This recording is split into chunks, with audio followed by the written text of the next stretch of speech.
where the fuck I'm from one time, man.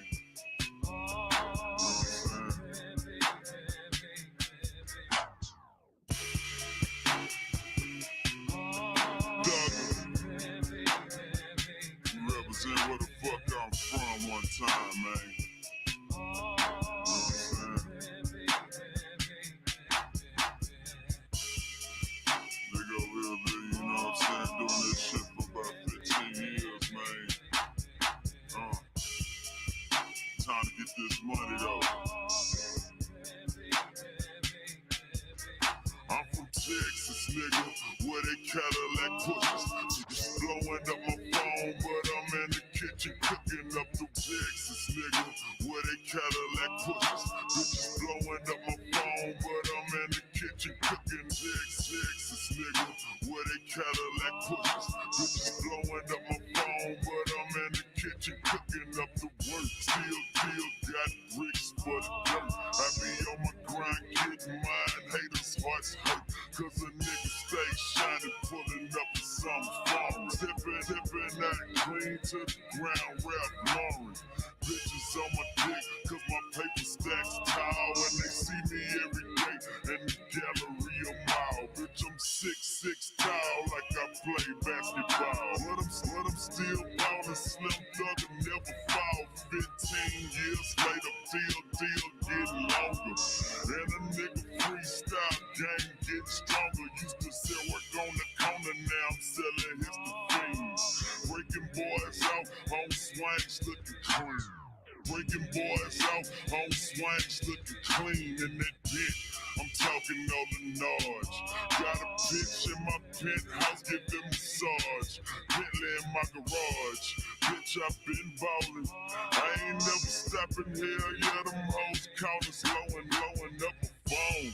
Trying to get some paper. Rods full of cars, stay shitting on my neighbors when I'm pulling out clean. Sipping on the lean.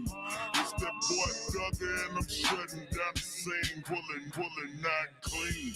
Sipping on the lean.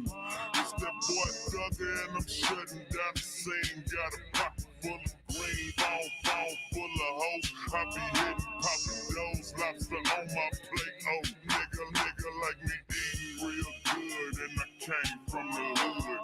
Been the boss man and the shit is understood. Still gripping on wood and the foreign. Bitches ain't tripping on, haters ain't boring. Roll with the strap, got your judge sitting close. If a nigga fuck with me, he gon' get burned like toast. Cause I'm a real G, and I ain't playing games. And everybody in these streets know my fucking name. Put in work, put in time. So now G like me sitting back and shine, looking off the top flows. Chill clothes, candy nose, thug and never tripping. Hoes know how we go, gotta pay the fitty. Gotta pay the green. I ain't sticking my dick in none of you hoes. Give me the green. Bitches better bring it. Thuggers swinging. Hit the bullet boy, came through, game changing. Still gaining fame and I'm still gaining bucks. Bops mad at me, don't give a fuck. Them niggas is some simps. Bitch, we some pimps. Walking in the filth with a motherfucking limp. Popping up a gold bottles. Section full of models. Yeah, boss like me. Smash Ferrari throttles. Smash Ferrari throttles. Going real fast. Mashing down 610, 200 on the dash. All about the cash. Hell yeah, I'm getting paper. And I don't give a fuck about no motherfucking hater. R.I.P. Pimp C niggas like me keep it trill. And even when them other niggas fake, I keep it real. R.I.P. Pimp C niggas like me keep it trill. And even when them other niggas fake, I keep it real. I ain't got no deal. I ain't got shit for me. Still getting paper, you ain't know. I'm about C, I'm about my paper. I'm about my money. Broke niggas better looking at a nigga funny. Got 'em looking sick. I took them niggas chicks. And now they all mad bitches on my dick. PHO the click, and the nigga still rich. Told you 15 years ago, I'ma keep making hits to that J-Dog. Shout out to the killer, shout out Young Black, I'm talking all my gorillas. See water served daily, all my dogs from the camp. And we still shining like some motherfucking lamps. Loving, no tramp. Bitch, I dick them down and do some. I ain't even tripping, hit the boulevard and lose them. Cruising real slow while I sip on the cruiser. Niggas talking down, but you niggas is some losers. Bitch, I'm a winner, shining since the beginning. It's that boy Thug Boss, bitch, I'm still getting it. Hold up. Hold up, man. Hold up, man. Let's get to it, y'all. All right. Let's get to it.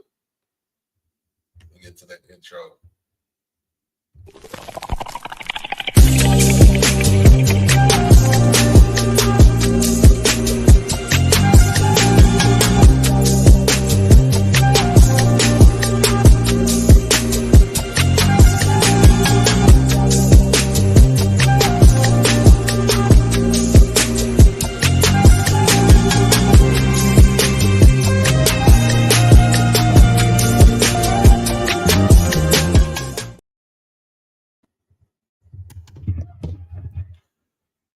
What's going on, everybody? How's everybody doing this evening?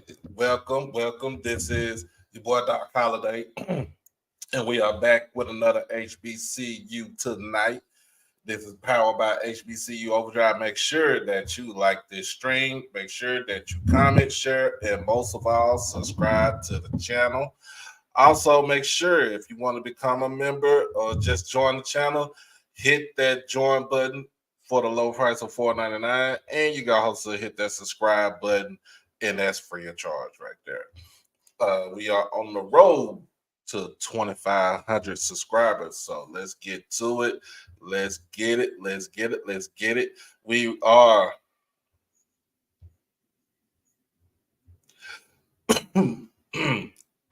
we are about to be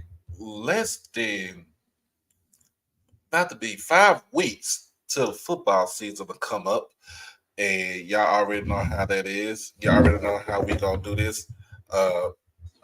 Pretty much, it's all up in the air. So if you haven't done it by now, make sure you go get your damn tickets, like my bro Zoe always say. And it doesn't matter what school you represent. It could be Alcorn, Jackson, Southern, Valley, anybody in the SWAC, MEAC, SIAC, CIAA. It is what it is. Get your damn tickets and let's go support these schools. Let's go support these young men out there. Let's go support the people in the band. Let's go support the cheerleaders. Everybody. Make sure we get that going right there.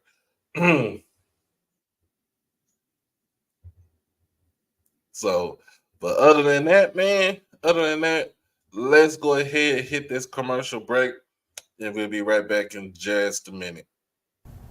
It's your boy Doc Holiday. Become a subscriber on HBCU Overdrive on YouTube, and you can follow me on all social media platforms at HBCU_Overdrive on Twitter and Instagram. You can catch me on TikTok at Holiday1925 and on Facebook under my real name, David E. Smith Douglas. Also, when you become an exclusive family member, you get all the membership perks. You get all the exclusive members only videos, early access to new videos, member shout outs, and members only live chats. And also you can get birthday shout outs on here and win member when you become a subscriber.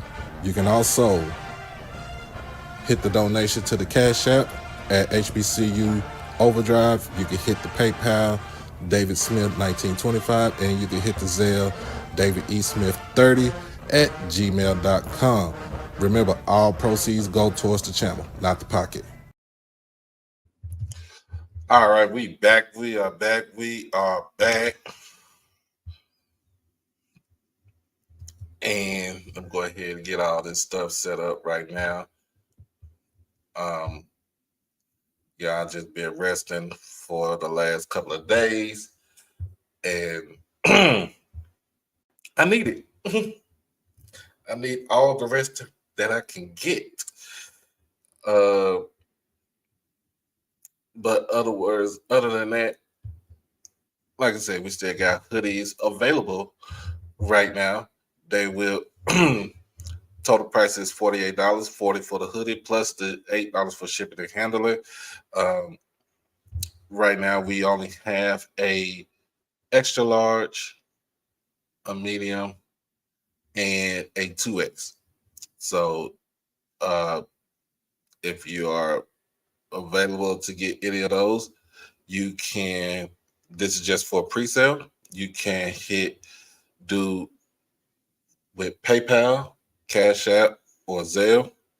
Um, basically, these hoodies are fire. They are well handmade. I wouldn't say handmade, but they are well crafted. Brought to you by my sponsor, Jason Hall, aka Merch Pack. Um, is doing everything for us. So just let everybody know we got hoodies coming up. And the faster we sell those, the faster we can go ahead and get a turnaround on different colorways and stuff. So kind of bright. But other than that, let's get to it. Let's get into it. Let's get into the HBCU news. Um, and this is coming from,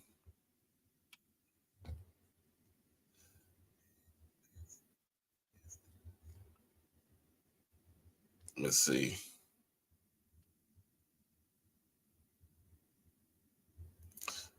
Wrong one.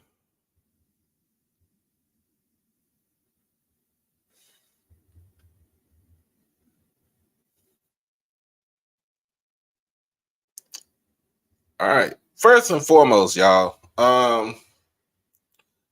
Let me pull up my browser.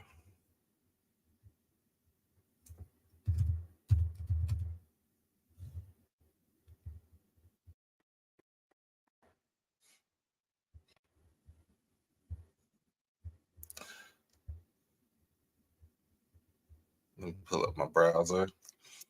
And if there's any issues with the feed or my microphone, I hopefully we could get all this stuff rectified. Uh, and I think I did, but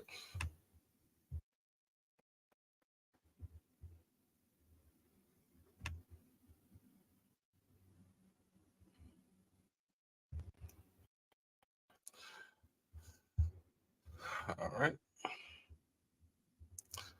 All right, let's see who we got coming up in here.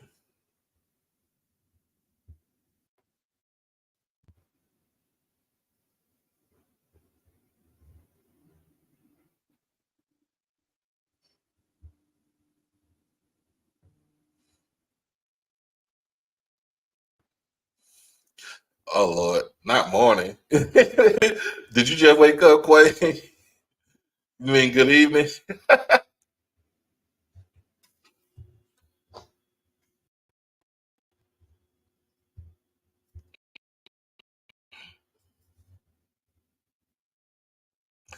What's going on, Miss Shanetta? How y'all doing? How everybody doing today?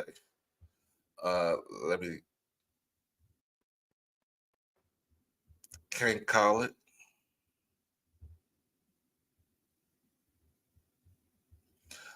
All right, I think this thing is. I hope it's not lagging. Anyway, all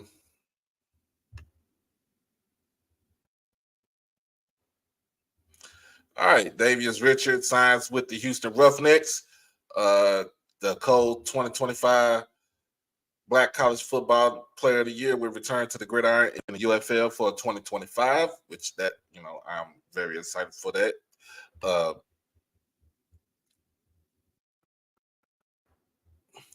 Davius Richard agreed to terms with the Houston Roughnecks for the 2025 UFL season. Per source, Richard sustained a lower leg injury at the 2024 All-State HBCU Legacy Bowl while scoring the game's first touchdown on Team Gaither's opening drive. Davius is excited about the opportunity to demonstrate his dual threat ability and make another historic run with the UFL. Rashida Liberty, Davius Richards' agent, told HBCU Legends. And this, was broken by Cal T. Mosley. KT Mose, what's going on, my brother? Richard will begin his professional football journey as the UFL expects team camps to open in early March 2025. During his career at North Carolina Central under Coach Trey Oliver, he led the Eagles offense with more than 10,700 yards, 695 pass completions, 41 rushing TDs, and was being responsible for 113 touchdowns. So my man threw for 92 touchdown passes and ran for another 41. Impressive for Mr. Richards. Mr. Richard. So his accolades, he was MEAC Offensive Player of the Year both in 22 and 23. He was the Boxer Row Impact Player of the Year in 22. He was a Walter Payton Award finalist in 22 and 23, and he's Black College Football Player of the Year in 2023. Davius Richard received national attention when he led the Eagles to upset an undefeated Jackson State team in overtime, 41-34, and win the 2022 Celebration Bowl as well as the 2022 HBCU National Championship title. Since 2019, Coach Trey Oliver, field general, started 45 games while passing for 8,968 yards, 73 touchdowns, and 29 interceptions. He also had 413 rushes for 2,575 yards and 44 touchdowns. So he was accounted for 117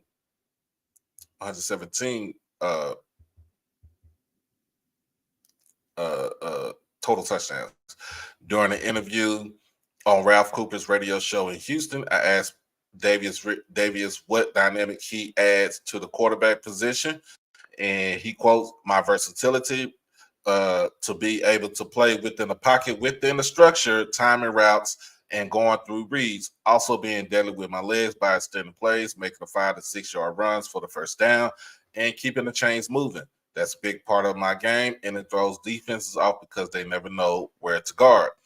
His agent, Rashida Liberty, is steadfast in her belief in Richard's readiness for the NFL. She confirmed with HBCU Legends that a few teams, especially in the AFC's Northeast corridor, have inquired about his services, especially as a dual threat quarterback.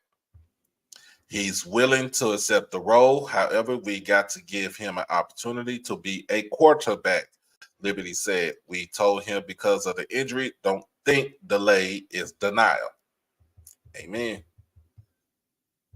Amen. That's somebody that you need to have as far as on your team, on your side, that is all for you. And he's well deserving of that, to have that recognition. Could it have been with somebody? Could it be with somebody else as quarterback? To go up against Jackson State.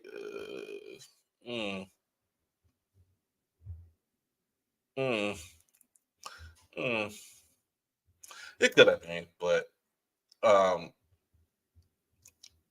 I have no doubt that he is going to do a phenomenal job down in Houston with the Roughnecks. They are an exciting team. They are a surprising team in the UFL, and we shall see a lot of great things from him for this coming season and next year. So, kudos to my guy, and congratulations, and it is well deserved. Well deserved where we got it. Yes, well deserved for him.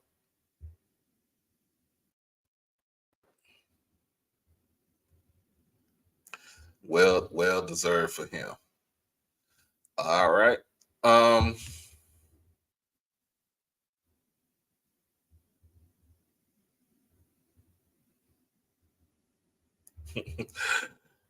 All right, man. Let's continue on to our next story.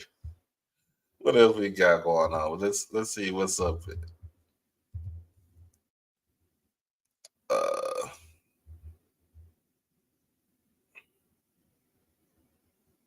and just to let y'all know, I did rectify this issue with my Wi-Fi. I did upgrade it. I just got the new modem in today and placed that, and so it's going by a little bit. I think it's going a little bit more faster. And I don't know. Just let me know if there's any issues on y'all end, um, and we can try to get all this stuff rectified uh, as soon as possible. Nip it in the bud.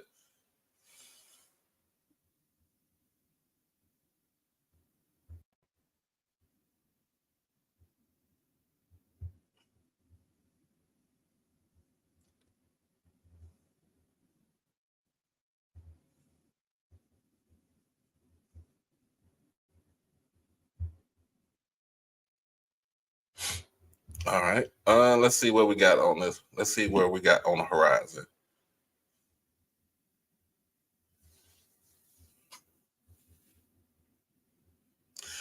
All right. Let's talk about this because I'm very I'm very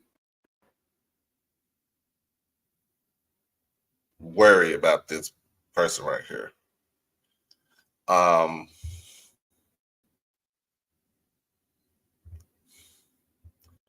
let's go ahead and how you doing, Miss Mary?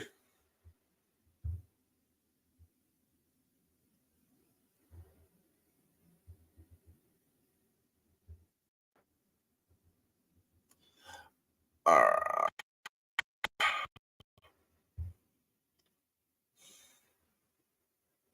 all right, so there we go.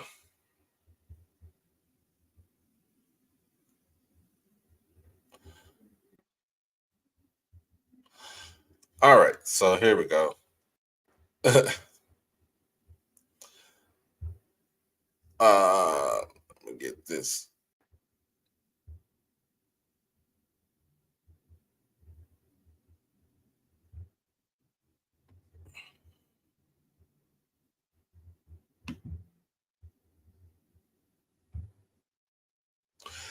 Okay, so if you see this picture,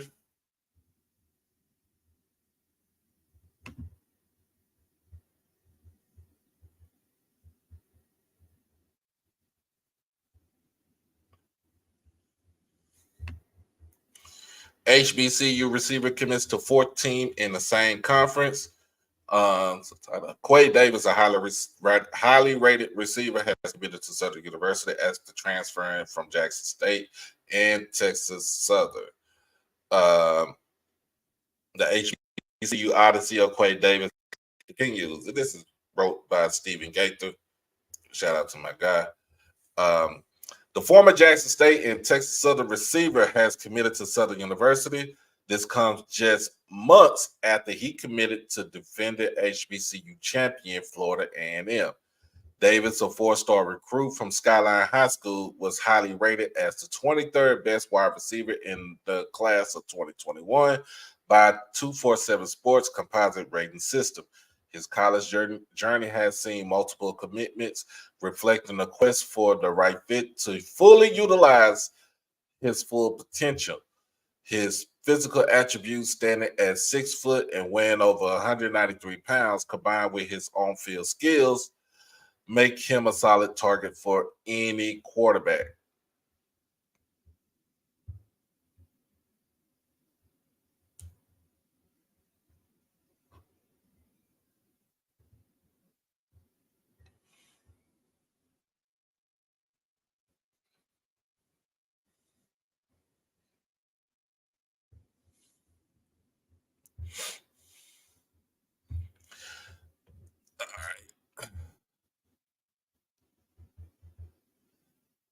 And so he's had a interesting because uh we'll talk about that in a minute. Davis began his college career at Jackson State under the legendary Deion Sanders. I don't think I would call Deion Sanders legendary other than his on-field play. Despite high expectations, his playing time in the 22 season was limited with just 6 receptions for 33 yards on the SWAC championship team.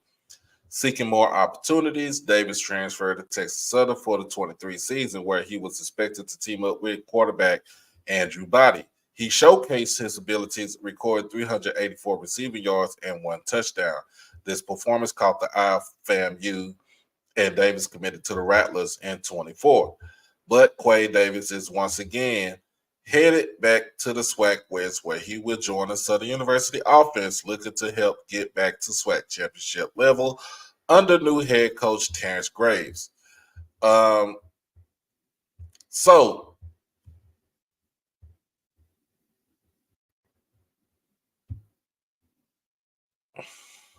So with Quay,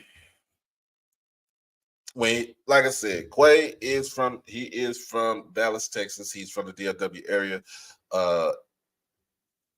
He is originally from my neck of the woods, Oak Cliff, but he went to Skyline, being a open district, open district school, because they have a cluster magnet program there. He decided to go to Skyline.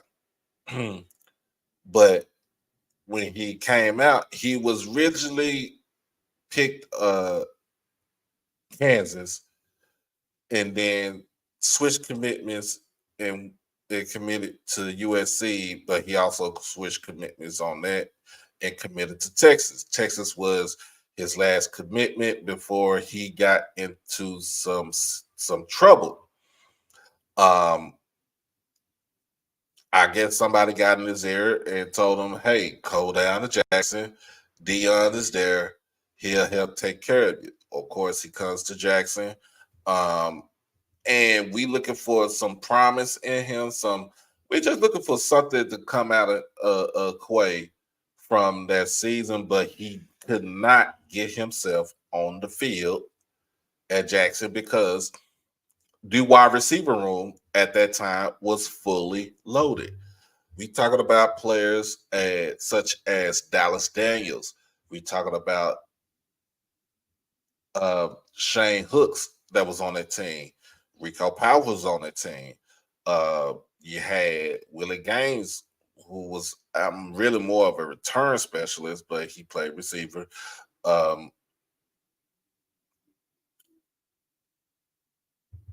That receiving room was super deep and super talented. And now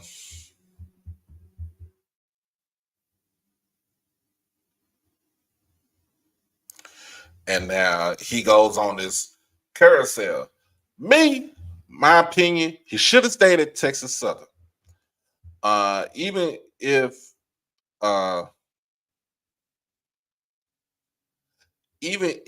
he had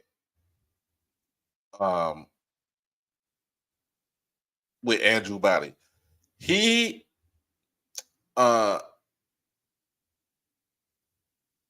had chemistry with Jace Wilson. I would say that he had chemistry with Jace Wilson. Jace Wilson is not a bad quarterback for Texas Southern. He is not a bad kid.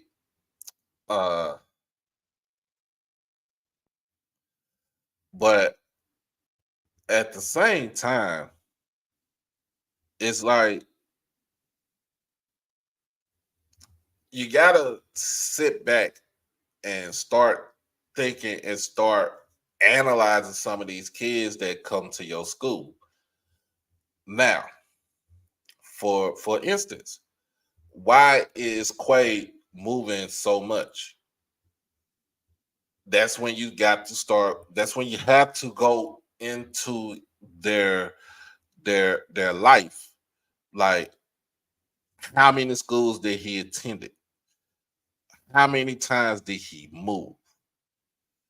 Is this an ongoing uh issue? Because at the end of the day,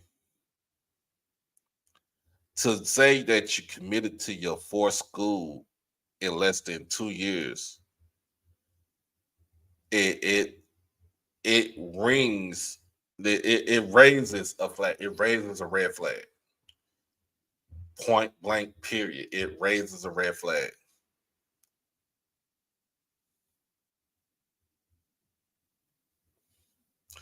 And to me, I feel like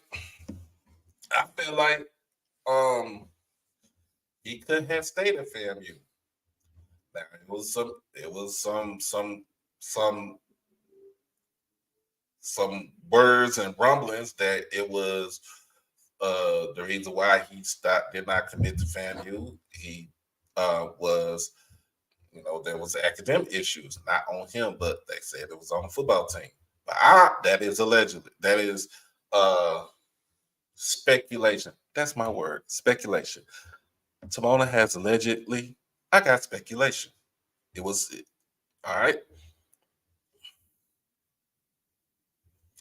Um, but at the end of the day, we just had to certain kids, you have to kind of investigate with a fine-tooth comb, if y'all get what I'm saying. And Quay is one of those kids that you have to just basically investigate. You kind of got to go through his whole background. Why lose so much? To be honest, I think he would have stayed at Texas Southern. He should have stayed at Texas Southern. It's, first of all, it's closer to home. It's closer to here to Dallas. That is a 4-hour drive. Second, you got a rapport with Jace Wilson. It doesn't matter if McKinney got fired. McKinney fired himself. It ain't got nothing to do with him or any team. McKinney fired himself. McKinney didn't want to be there.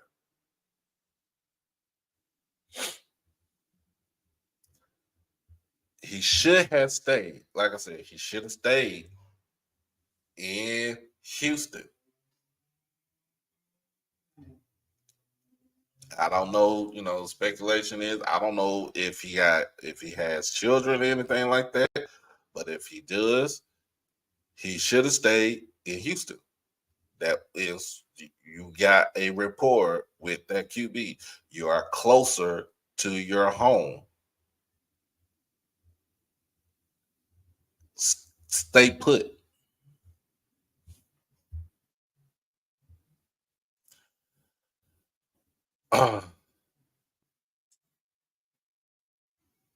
Dion left. He could have stayed here with TC. TC was the wide receiver coach at Jackson State. Do you would know how much that receiver room would have been even more deadly if Quay would have stayed at Jackson?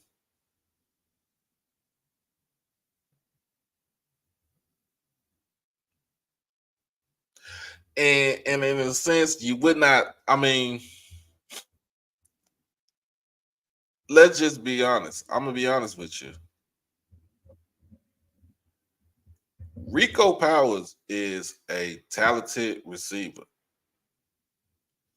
but Rico don't have that type of talent that you see with Quay, because Quay can line up outside, he can line up inside, he can line up in the slot, He could also line up as a running back.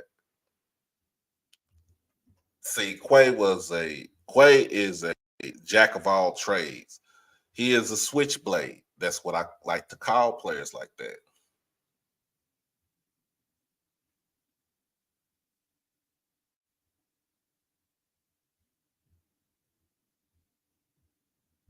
Thank you. Thank you. CC was his wide receiver coach, and it was not like he was going to see any type of drop off with the offensive coordinator. It wasn't like he was going to see a drop off with the quarterback.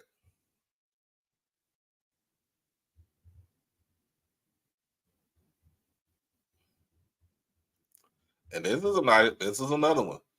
What type of guidance does he have? Talent can sometimes be a distraction. That is a good one.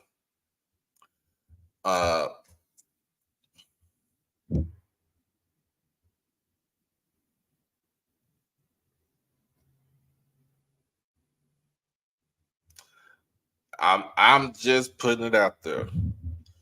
Quay goes over. He leaves Jackson. He decides to take his talents to Texas Southern.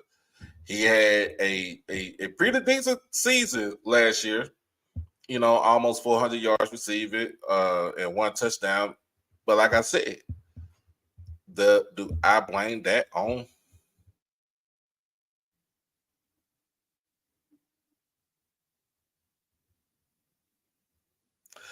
But like I said, do I blame the season on the players from last year for Texas Southern? No, I gotta blame that on McKinney. I told you McKinney wanted to get himself fired. He got himself fired. B Rod, what's going on, family? He got himself fired. I can't. I'm. This is my opinion, y'all.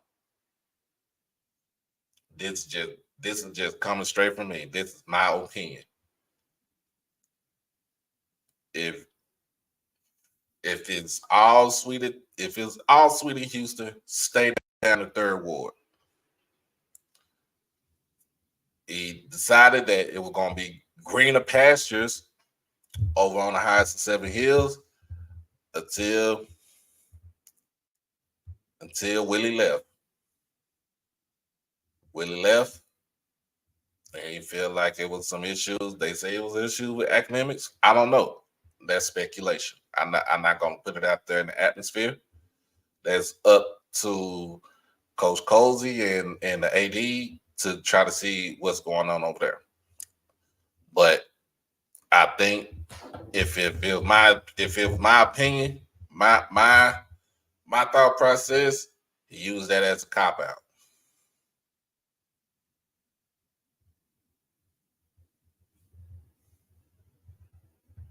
He used that as a cop out. Okay, so Ed,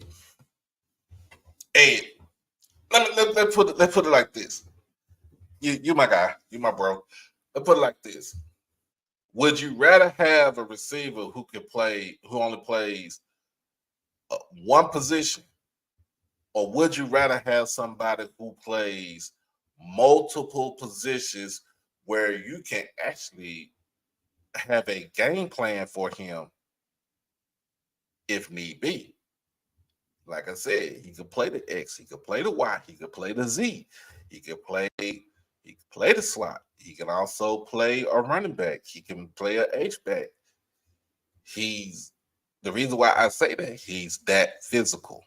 He's physical, y'all.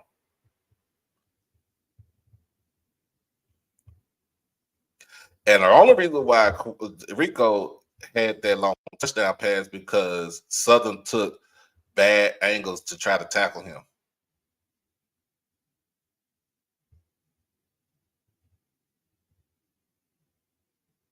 But I'm just saying.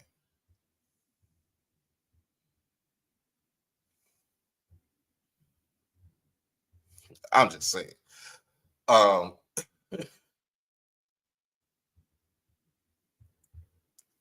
Yeah, he's Debo. He's the deep. I mean, That's what I would call him, Debo Samuel. But can you blame him that his stats weren't great because of the fact that Texas Southern was a run first offense last year? You had the swag, you had the leading rusher in the SWAC in Ladarius Owens on your team.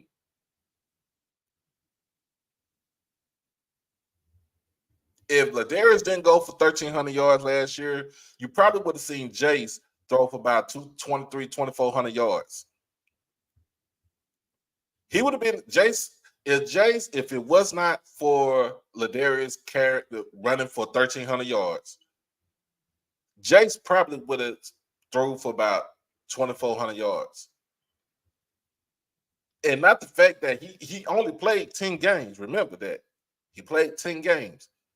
Drew played one game last year, had almost 300 yards passing, and ran for another 60.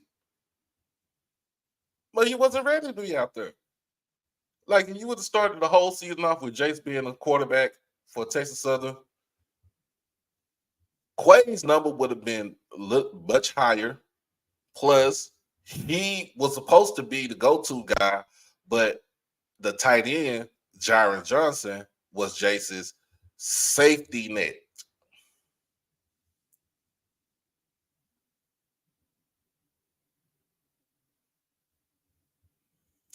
I mean, but you can number one target. What I'm saying is, if you a run first offense, he didn't lead the team in receiving. It was the tight end. Yeah, Zach. It was the tight end that led the team in the receiving.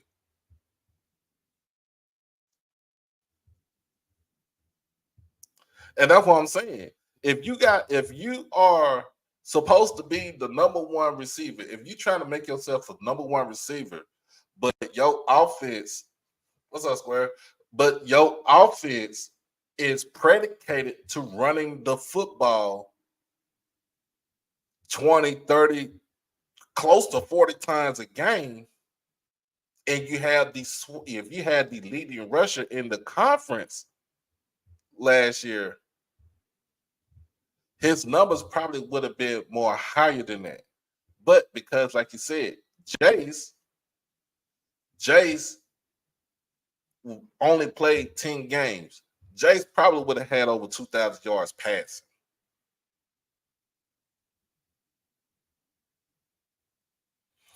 I mean, you can say he's not being overhyped because he was a 4-star. That 4-star stuff is already gone. To me, once you've been in college for at least 2 years, all that high school star rating to me is gone. It's dead and gone to me. You a Jag. You just another guy. That's what I'm saying. So I don't know what he'll bring to Southern. I don't know. Because I don't know what Bowden is going to bring to Southern as a quarterback. And he's a gamer, Coach Green. Yes, he is. And you are going to a run first team.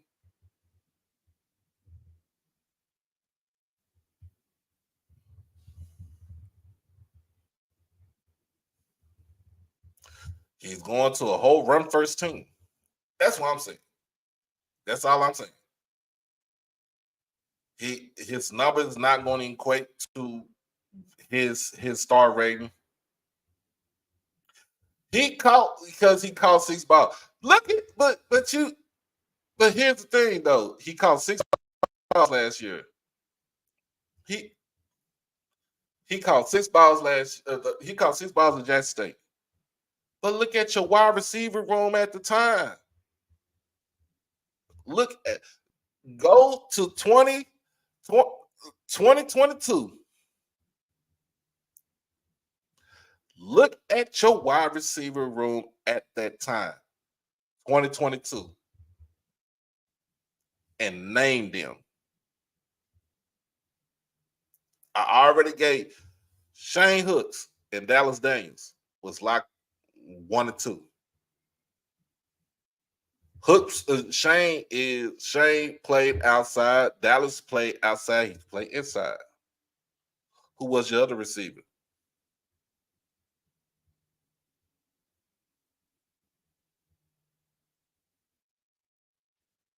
Who was your other receiver? And I'm just trying to get. I'm just trying to. We good. Yeah. Keep Corbin. What's up, Jency? What's up, Jency? The receiver room was so stacked that my nephew didn't even get out on the field like that as a tight end.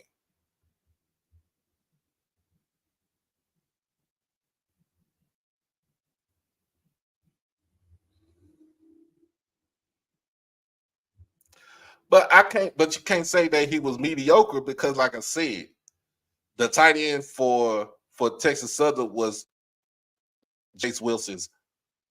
It was his cushion. It was his go-to guy. What I'm saying is also too, remember, like I said, he was in a run first offense. So I don't think it was mediocre.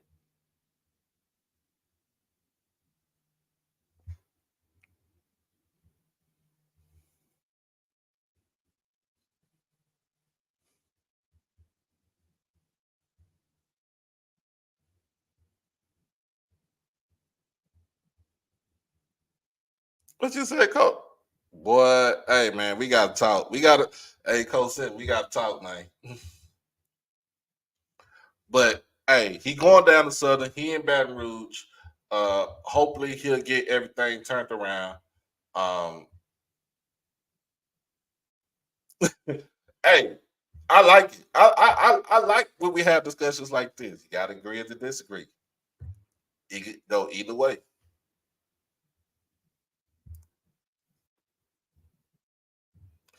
It go either way. And let's see what else we got up in some, as far as news go. Let's see. FAMU just started. I think they just started their fall practice. Nobody's not giving Howard any respect. Would you?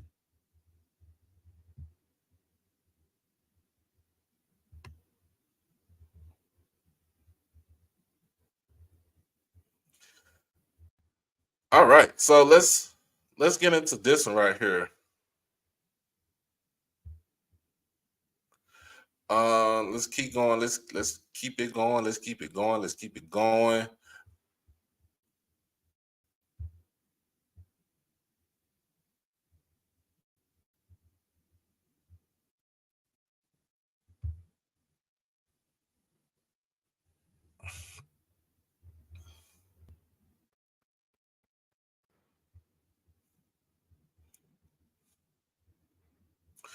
All right, let's keep this going. Keep one my man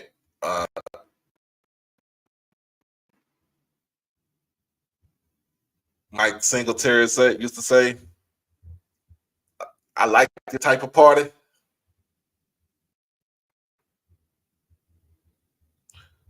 I like this type of party. So yeah, let's get to it, man. Let's get to it. I'm gonna close this player out right here.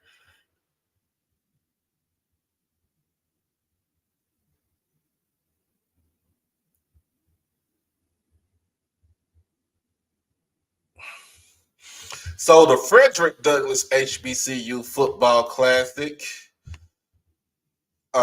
is set for September the 21st, 2024 in Rochester, New York. This is very interesting, y'all. Albany State University Athletics proudly announces that the Golden Rams football team will participate in the inaugural Frederick Douglass HBCU Football Classic. The game will take place on September the 21st, 2024 in Rochester, New York, marking this a significant milestone for both teams and the HBCU community. Kickoff is slated for 1 p.m. at the Rochester Community Sports Complex. The Golden Rams are set to take on Central State University in a highly anticipated game, showcasing talent and tradition. This inaugural event honors the legacy of Frederick Douglass It celebrates the rich history and the culture of historically Black colleges and universities.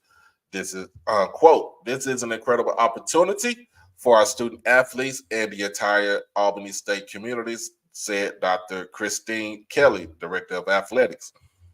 "Participating in such an event not only showcases our football team, but also reinforces our commitment to excellence and tradition in HBCU athletics. It's a perfect example of hashtag creating legacies. There are several events happening during the classes, such as the Battle of the Bands fifth quarter, which will showcase our very own Marching Ram show band. Tickets for Frederick Douglass HBCU Football Classic are currently available for $25. Fans are encouraged to buy their tickets early to ensure they don't miss out on this historic event." And of course, like I said, this is the flyer right here. Go to Rand. Yep.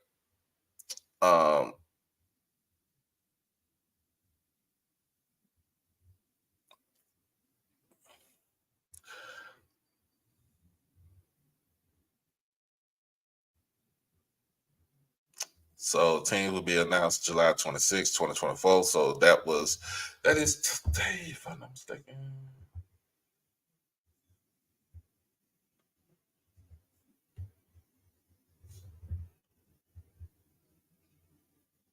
I think that is today. No, that's tomorrow. It's tomorrow. It's supposed to be announced tomorrow, but they put it out there today. But hey, I like this right here. This is also a good recruit tactic for both Albany and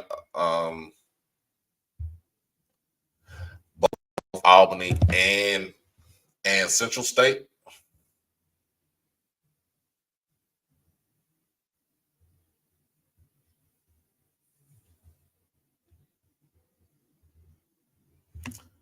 All right, we about to get it. We getting it cracking now. Football, y'all know we getting it cracking when football season is just around the corner because everybody talking all that shit right now. Everybody talking that noise. Everybody talking that talk. But but hey man, look, it's a good thing to have it up in New York. They have it in Rochester, and I think that is Rochester is upstate New York, if I'm not mistaken. I don't know how they pronounce. I don't know how they go about pronouncing all the stuff right there, but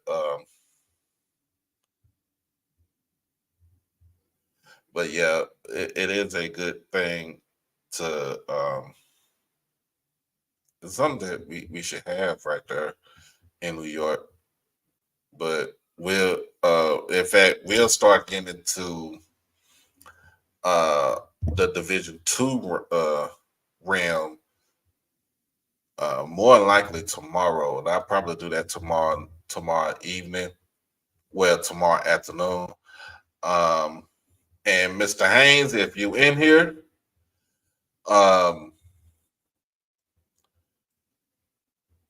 we will start talking about the MEAC teams, a little bit more often for you. Hey, I got to put it out there in the atmosphere.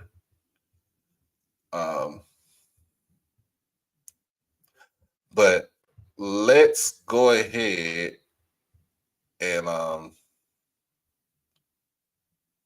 before we do that, y'all, I just want to put this out there.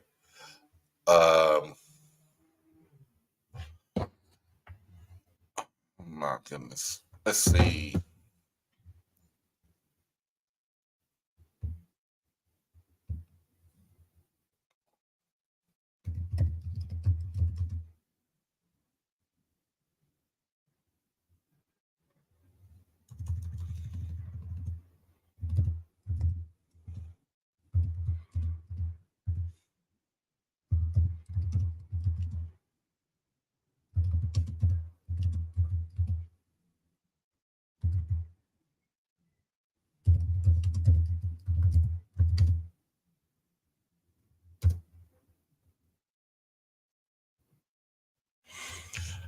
I just want to put this out there, y'all.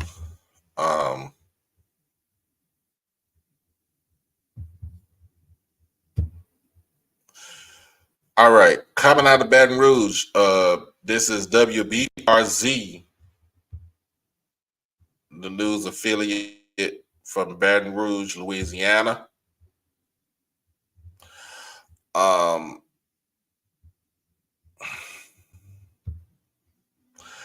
Body recovered in Mississippi, believed to be missing Southern University student, had multiple gunshot wounds, coroner says. This is, man, let's go ahead and get into this story right here. Coming out of Pond, Mississippi, a body found in Mississippi with multiple gunshot wounds is believed to be that of a Southern University student who went missing on July 17th. That was last Wednesday.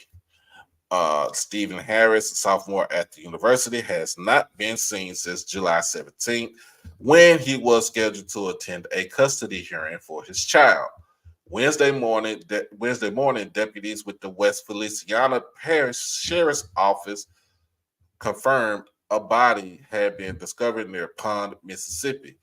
While positive identification was not yet possible, deputies said clothing and other evidence led investigators to believe it is the body of Harris.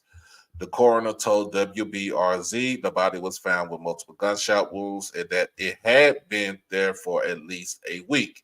While the identity of the body was not fully confirmed, officials said they assume it is that of Stephen Harris. Harris was a sophomore at Southern University studying criminal justice and a member of the Human Jukebox. His parents said he usually communicated with them before leaving for several days and that his disappearance was unusual. His mother, LaSonia, said someone told her that Harris went to a party in Centerville, Mississippi, the day he disappeared. She said his friends didn't have any idea that Harris had left the state.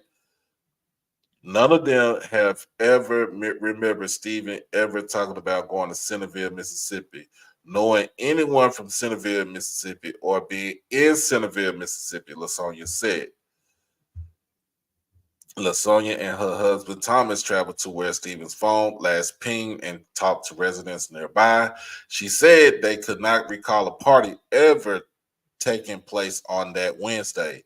In addition, his parents said he had every reason to be back in West Feliciana on Thursday. He was scheduled to be in court for a custody hearing Thursday morning, and they said he was eager to keep fighting for the full custody of his son.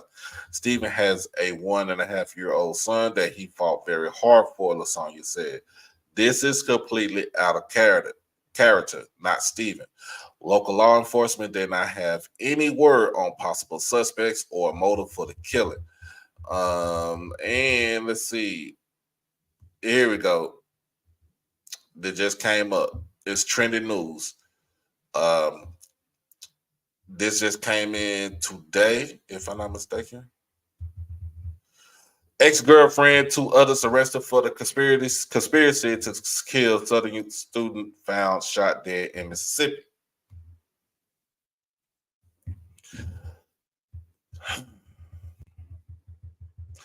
This is coming out of St. Francisville. Stephen Harris, a former Southern University sophomore who was found shot dead in western Mississippi, was allegedly killed by his ex-girlfriend and 2 others.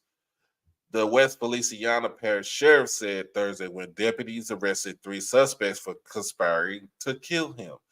Derek Terrell Hollins Jr., 21, Kalasia Jack, 20, and Aaliyah Martin, 21, were all arrested on conspiracy to commit first-degree murder. Hollins was also charged with the possession of a machine gun, deputies said. They are also under investigation in Wilkinson County, Mississippi, where the shooting took place, deputies added. Sheriff Brian Spillman said that his office found evidence that the trio conspired to lure Harris to Wilkinson, Mississippi, where his body was found. Spillman said he believes Hollins used a Glock that was made into an automatic weapon to kill Harris, who was shot multiple times. We're aware that Mississippi authorities are pursuing charges in this case. However, we believe the plan to commit this crime was hatched here, and the initial phases leading up to Stephen's death began here in West Feliciana Parish, Spillman said. Excuse me. Harris' mother, LaSonia, said someone told her that Harris went to a party in Centerville, Mississippi the day he disappeared. She said his friends didn't have any idea that Harris had left the state. Of course, like she said, she don't he never talked about going to Centerville and don't know nobody that was in Centerville or even being in Centerville.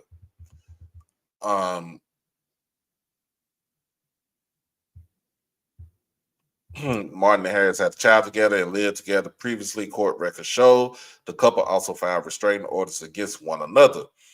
Martin filed for a temporary restraining order on July 29th of 22 that claimed Harris had kicked her while she was trying to wake him, which led to an encounter where Martin claimed that Harris poured motor oil on top of her car and then attacked her. She said he later poured bleach on her and frequently engaged in physical violence with her.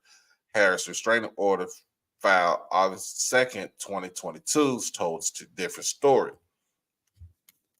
Harris said that he was ignoring Martin when she was trying to wake him. He said she became frustrated and threw a glass at the wall before running downstairs and locking herself in a car with his mellophone, which he played with Southern University's marching band, and began smashing it. Harris also claimed that the day prior, Martin went to Southern's band room and told the band director numerous lies about past incidents between she and I, and requested that the band director revoke my current scholarship. Aaliyah is upset and feels used because I broke up with her to start my college journey and is just now trying to file grievances against me to halt my progression in life, he wrote. Martin and Harris later agreed to drop their restraining orders in favor of a mutual stay-away order, records show. When their son was born on October 19, 2022, Harris filed a custody suit in East Baton Rouge. The pair ultimately settled on joint custody, with the child mostly living with Martin and having visitation with Harris.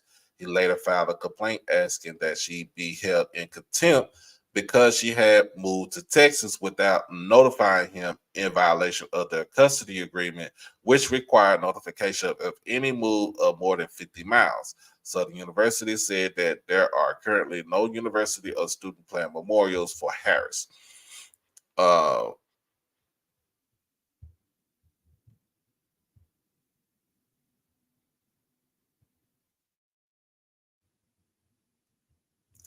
my goodness. That's oh my goodness. That is a story, y'all, for I don't know, man. That's just a story right there. So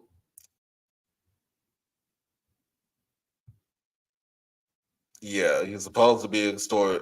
He was supposed to be in court today for his custody hearing, and now you know why.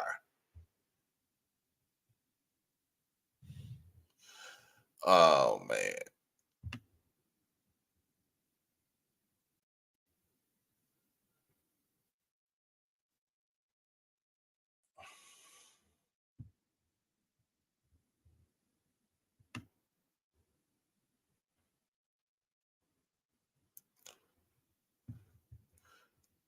that's crazy, y'all.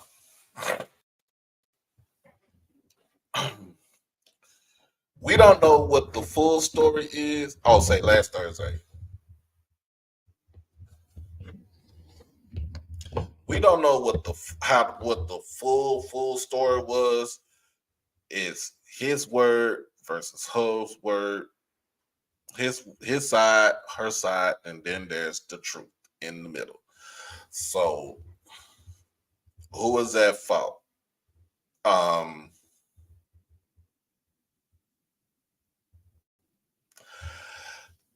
To me, one side is saying that he poured oil,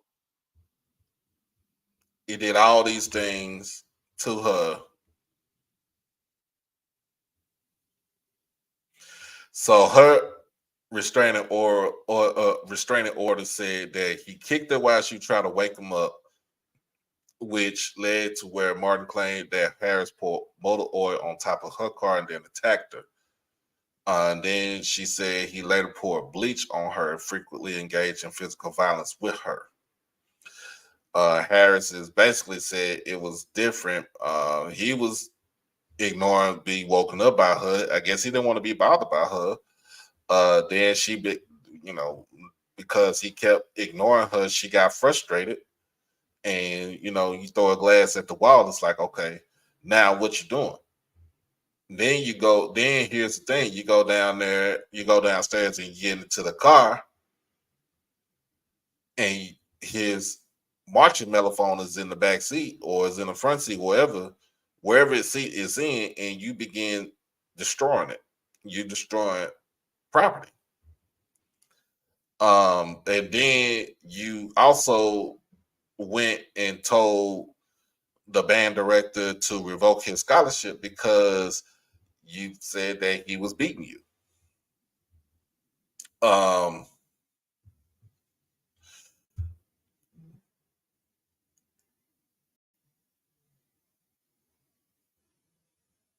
That's something that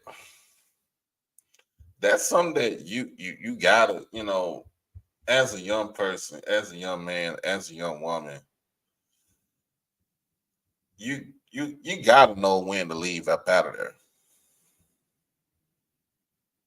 You have to know when to leave up out of there. You have to know when it's like, hey, this ain't looking good.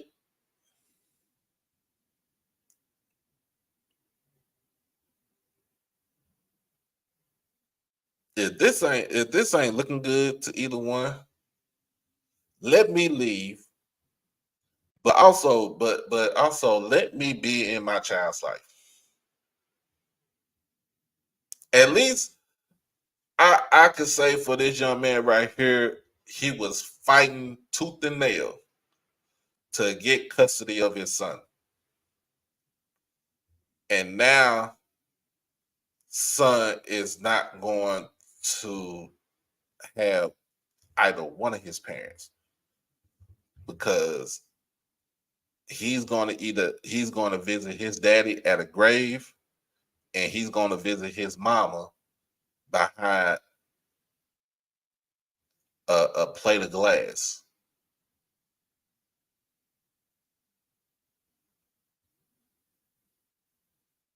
And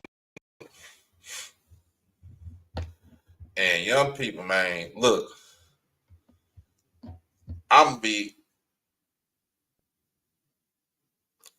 be real with you.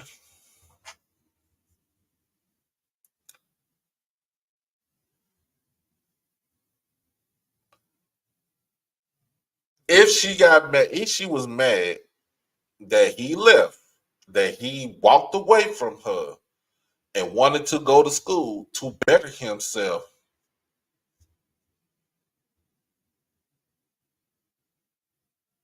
then that should be a wake-up call to you and say,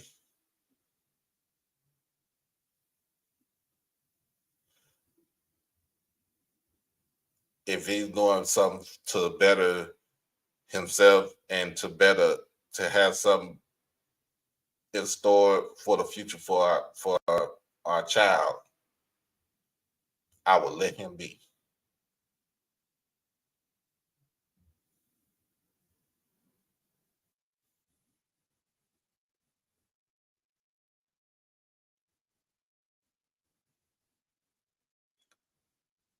I mean, and it could go either way.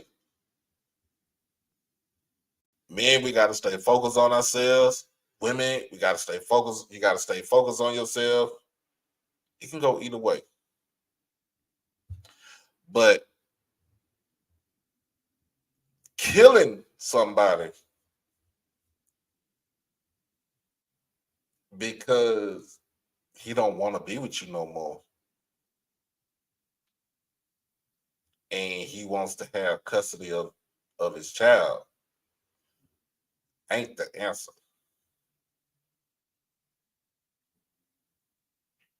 Now, this young lady and her dumbass relatives are all gonna go to the penitentiary.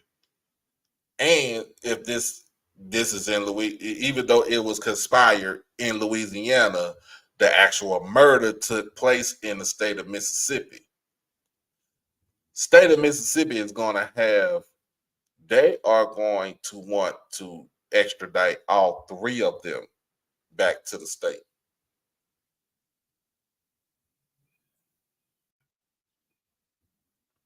Just because it was conspired in Louisiana don't mean nothing, because they it's just like you step foot in my state. If you coming from Louisiana and you step foot in Texas and you commit a crime in Texas, and Louisiana say, "Oh no, let's bring it back over here." Texas is gonna look at you. Them folks here, our folks here in Texas, gonna look at you crazy and be like, "No, he did the time. He did the crime here. He gonna do the time here."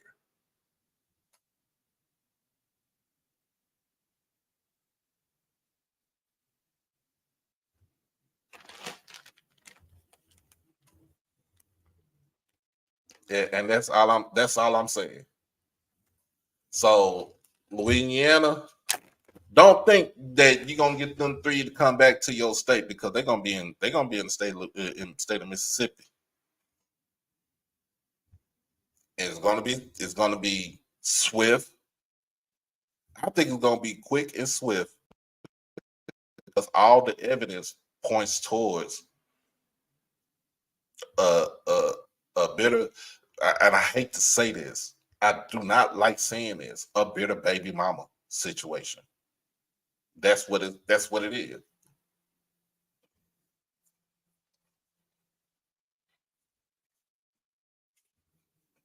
What I got on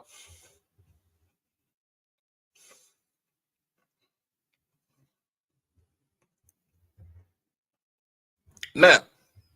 If the body was killed, if they killed him in Louisiana and they done the body in Mississippi, then that's a different situation, because your governor already is on 1,000.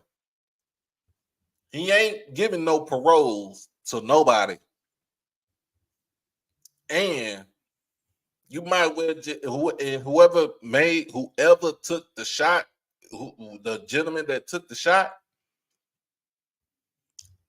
be ready to get a needle in your arm, because that's what's going to happen to you. Ain't no life in prison for you, because you're the one who took the shot. The baby mama she's gonna get life in prison because she's the one who conspired.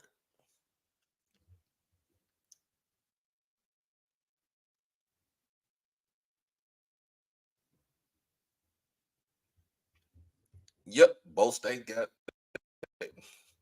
death penalty, premeditated murder. If it happened in Mississippi or Louisiana, it doesn't matter. The person who took the shot is the one that's going to get the death penalty, because the other two is going to say he did it. We speaking on Ghana. We speaking on the young man that body was found today in Mississippi. Young man went to Southern University.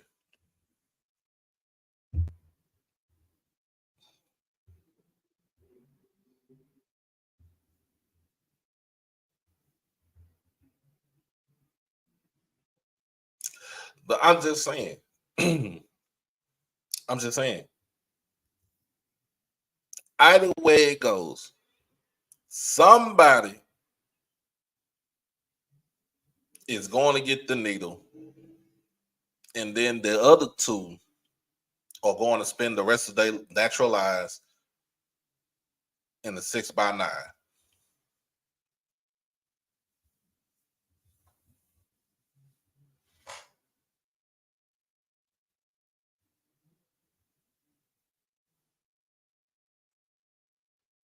And I really, really hate for that to happen, y'all. I really hate for this happening. Um,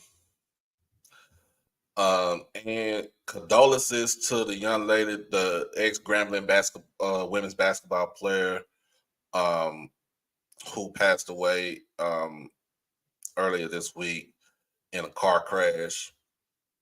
Um, condolences to you. Condolences to Mr. To Stephen Harris, his family. Um, and even just condolences to the 3 people who actually did this stuff, because y'all lives are lost now.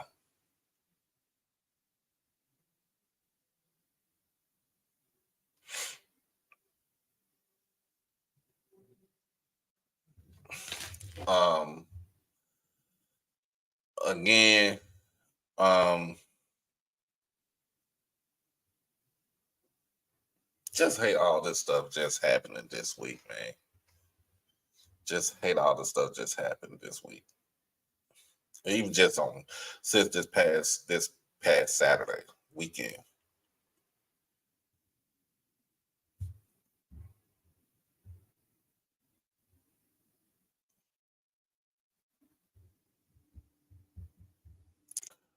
Um,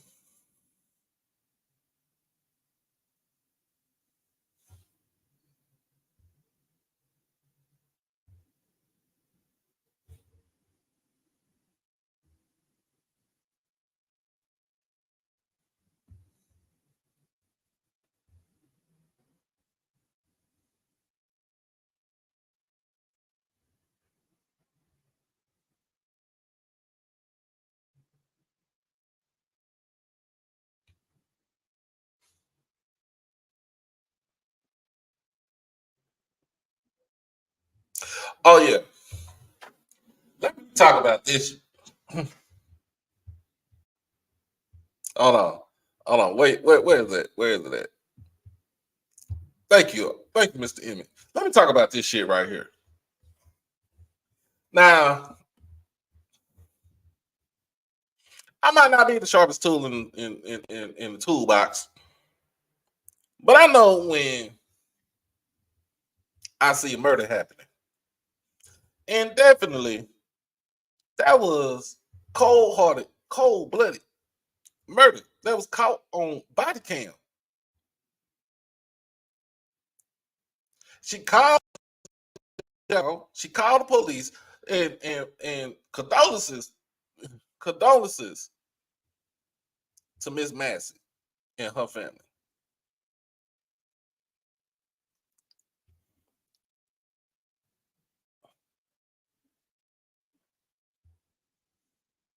And this is still HBCU news. This is all my news right here at Sonic Boom. We'll get to the to the main topic of the stream.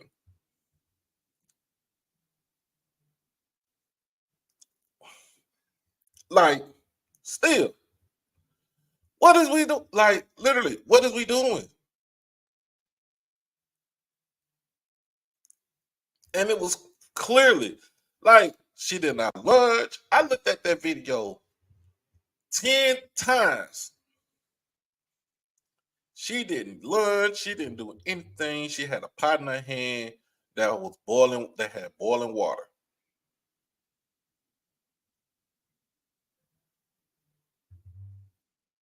I mean, the police better be glad when a pot of grits, because y'all know how that, go.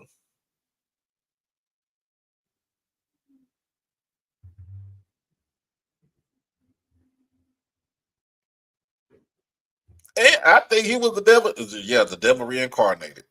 He just had a badge and a gun. Not saying, I'm not saying that all people in law enforcement are bad. Hell, we have a law enforcement officer that be on the stream all the time, in Deputy Mario. And shout out to him, because I know he do a damn good job in the state of Mississippi. But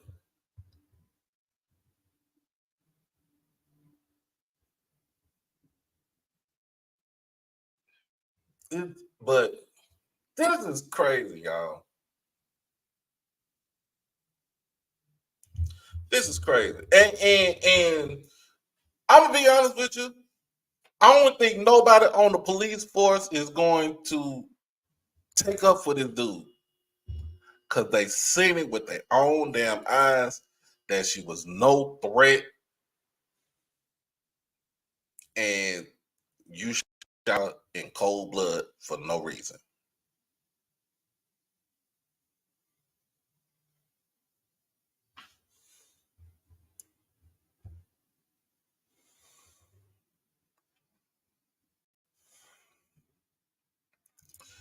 You know, this is just this is just crazy, y'all. But we live in a society where they just don't care, man.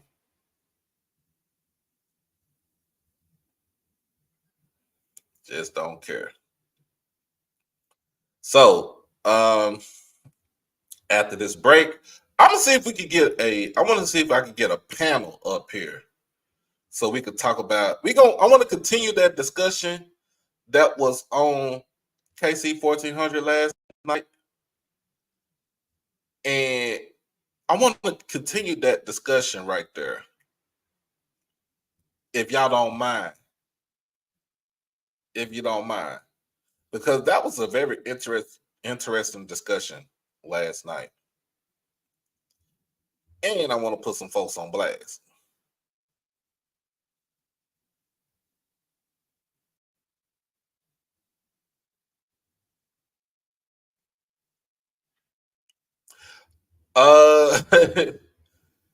The NC the scholarships. We're gonna talk about that. All right. So if anybody want to join the panel, I'm gonna put the link in the chat. But we're gonna go to a commercial break, and we'll be right back. It's your boy Doc Holiday. Become a subscriber on HBCU Overdrive on YouTube, and you can follow me on all social media platforms at HBCU_Overdrive on Twitter and Instagram. You can catch me on TikTok at Holiday1925 and on Facebook under my real name, David E. Smith Douglas. Also, when you become an exclusive family member, you get all the membership perks. You get all the exclusive members only videos, early access to new videos, member shoutouts, and members only live chats. And also, you can get birthday shoutouts on here and win member when you become a subscriber. You can also hit the donation to the Cash App at HBCU Overdrive. You can hit the PayPal David Smith 1925, and you can hit the Zelle David E. Smith 30 at gmail.com. Remember, all proceeds go towards the channel, not the pocket. All right, we back, y'all. So let me go ahead and pull out the invite.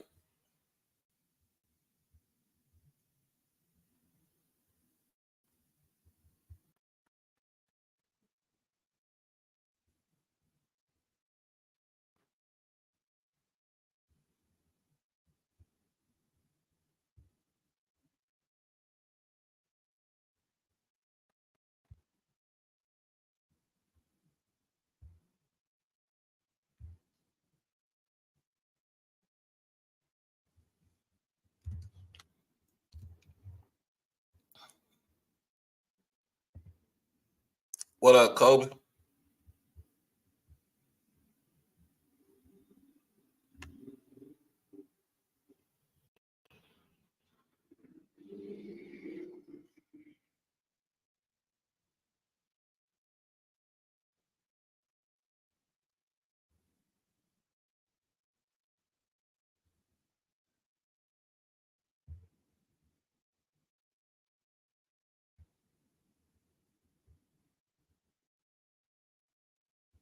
That's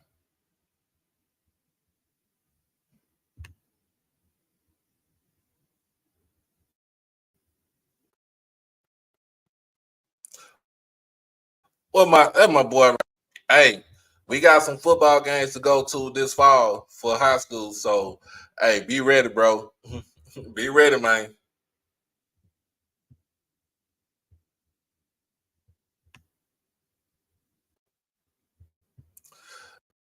I am Amplified Maker. Yeah. Let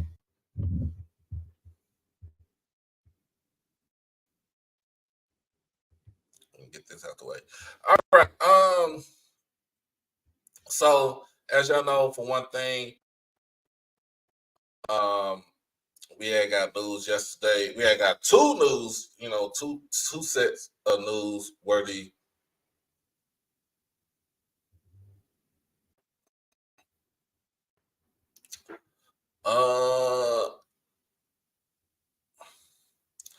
Am I gonna watch players live? I have it on my phone. What time they going on?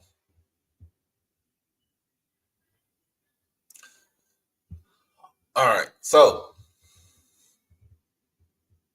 here's the first one right here. Judge denies, and let me put this banner.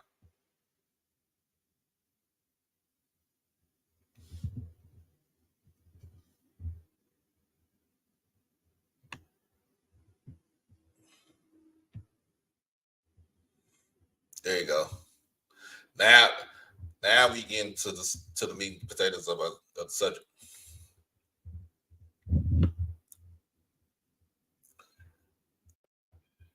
$8:35. Okay. I probably switch back and forth on my phone. So, the judge denies Houston Christian University's motion to intervene in the House versus NCAA case.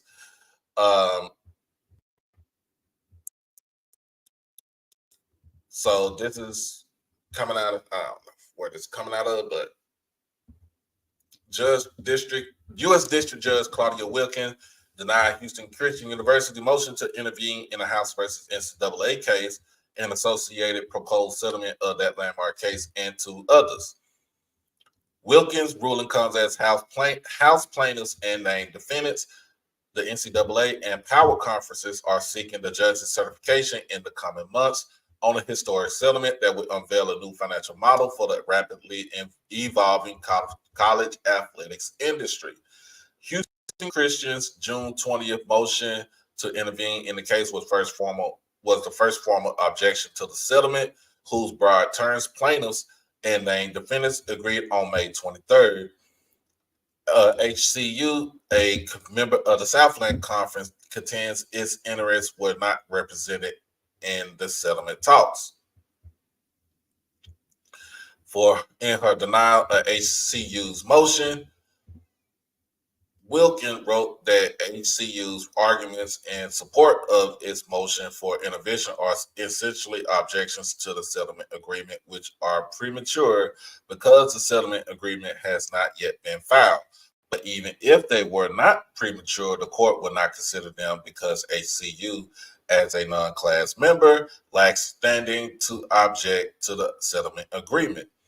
Wilkin added that Houston Christian argued that its motion to intervene is not untimely because it acted as soon as it learned that the proposed settlement agreement is contrary to its interests and that it could not have moved to intervene sooner because the parties did not conduct their settlement negotiations publicly. The court is not persuaded, she wrote. I'm not terribly shocked that the Houston Christian motion to intervene was denied. Boise State sports law professor Sam Ehrlich posted on social media. I was curious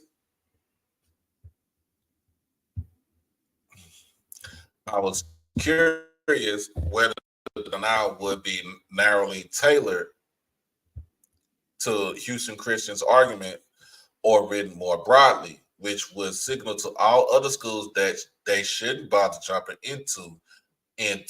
This is very broad. It's certified by Wilkin in the coming months. The settlement entails the NCAA and all 32 Division I conferences paying $2.8 billion in damages over a 10-year period, and schools at their discretion being permitted to share as much as $22 million annually with athletes. The settlement is also expected to settle 2 other antitrust cases facing the NCAA, Carter and Hubbard. Um,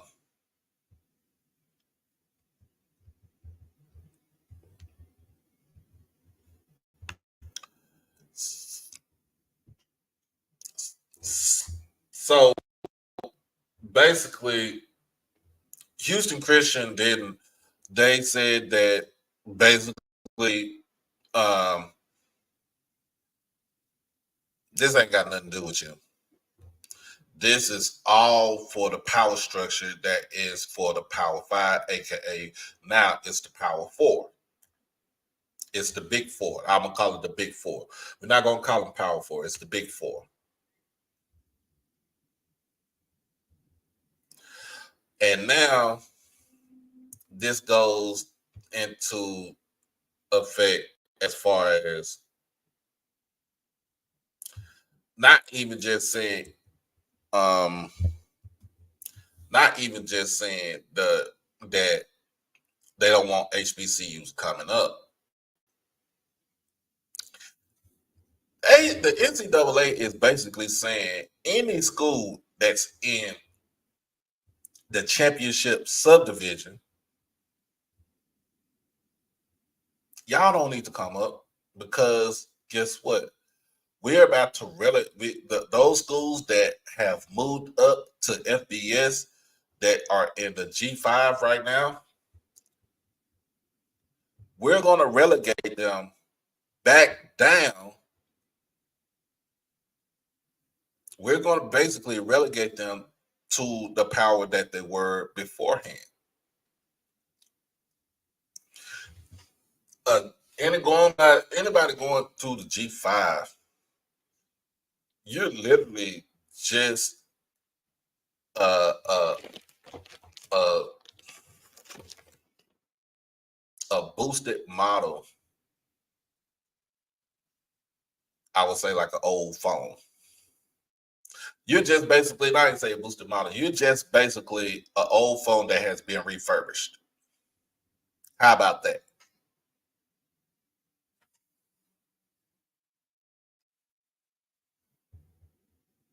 How about that?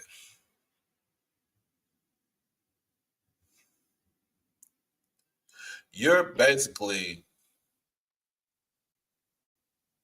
a refurbished model if you even think about moving up. And how does this impact? You said 32 conferences.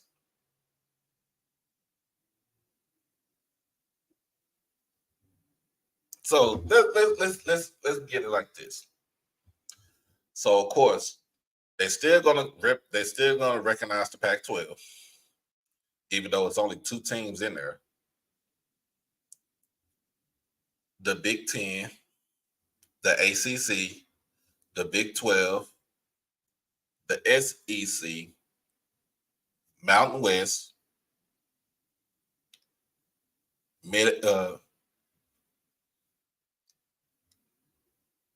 Mid American Conference, the MAC.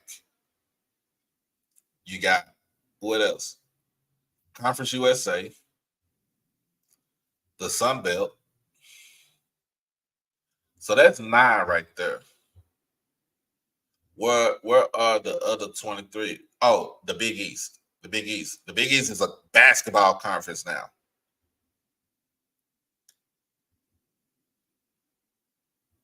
So your other conferences are coming from the FCS.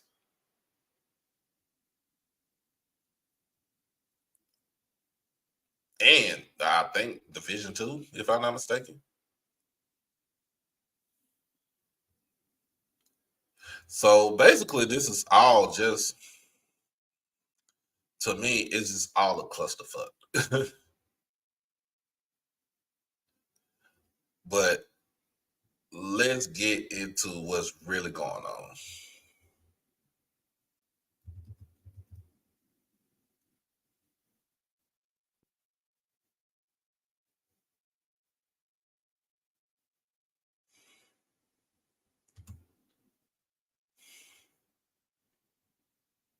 Let me see. Let me find it.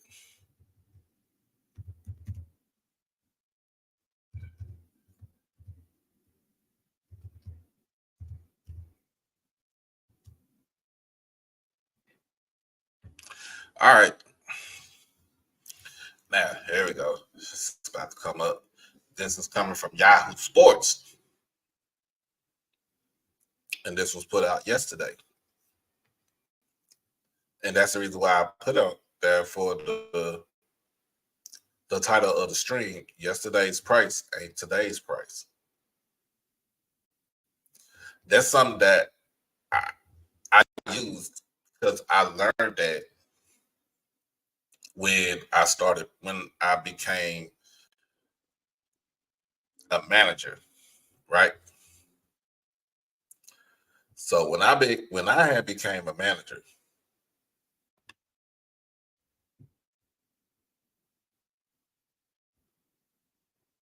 I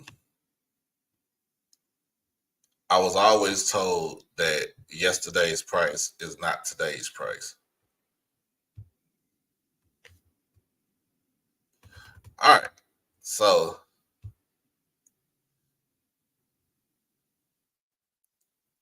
let's get to it. That is correct, Lawrence. That is correct.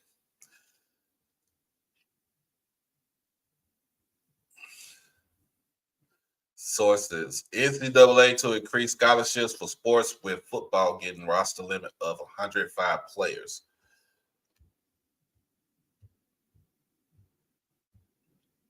This is coming out of Indianapolis. Dozens more scholarship spots are coming to NCAA sports. During a meeting Tuesday, Power Conference commissioners finalized new roster size limits that paved the way for athletic departments to distribute millions of dollars in new scholarships to athletes in most notably football, baseball, and softball. Now, we'll get into all that after this. Conference officials with knowledge of the figures spoke to Yahoo Sports under condition of anonymity.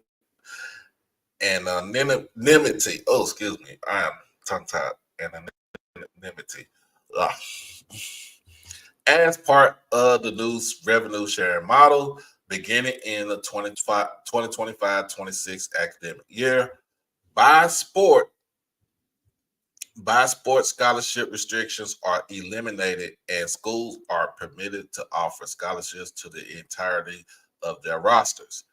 The new roster limit figures are not final until the approval of House settlement terms. Football, with a current scholarship restriction of 85, will now have a roster limit of 105, a 20 scholarship increase for those schools willing to give the maximum. In an important note for football, the 105 may not be a requirement until the start of the competitive season, giving coaches flexibility to go beyond that figure during preseason camp. For instance, baseball, with a current scholarship restriction of 11.7. I'm trying to figure how you get 11.7. I don't know.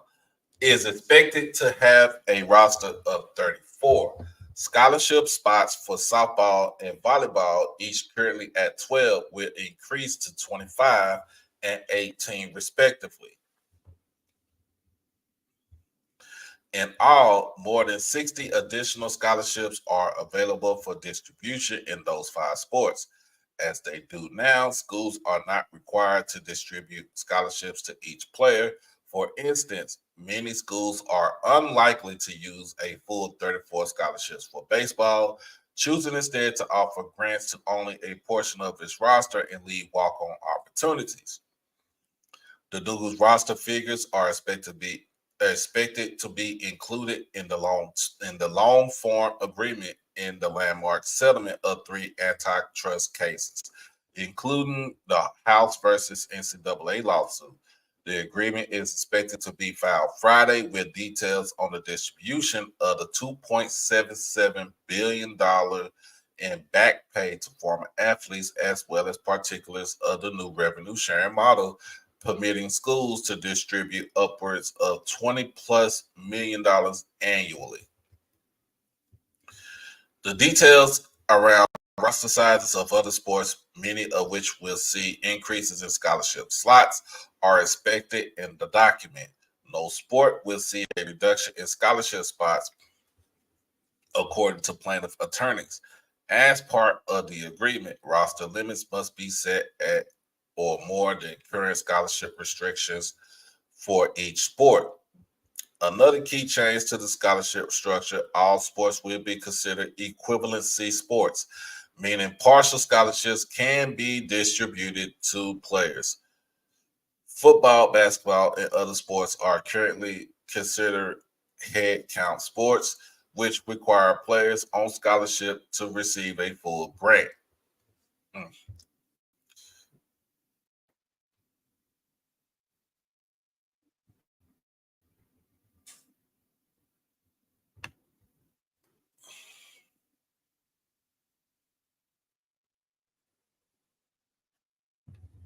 Mm. We're finished. We're going to talk about this. On Tuesday, a Big Ten Media Day at Big Ten Media Days, Commissioner Tony Petitti said the settlement's expansion of scholarships gives schools all kinds of opportunities, which possibly includes additional women's scholarships to balance out Title IX in a revenue sharing model.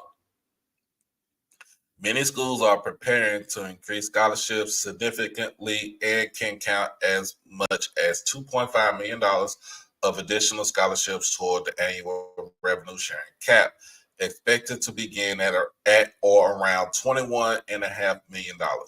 According to several Power Conference administrators who spoke to Yahoo Sports, programs are expecting to spend $3 to $7 million in additional scholarships each year.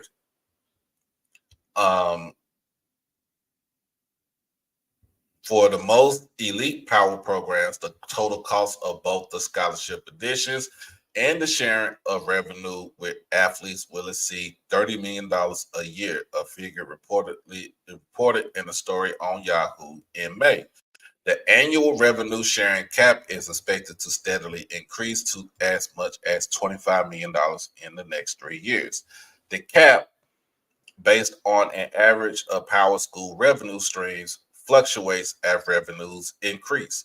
To maintain compliance with the federal Title IX law, any scholarship increases in a men's sport will likely need to be replicated in a women's sport, driving up the additional costs. But not all programs can afford to add so many additional scholarships.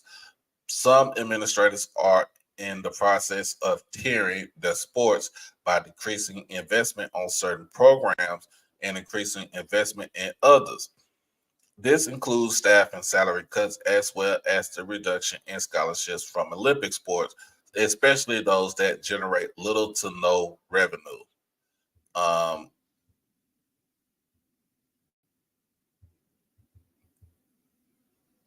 So this is all broken down.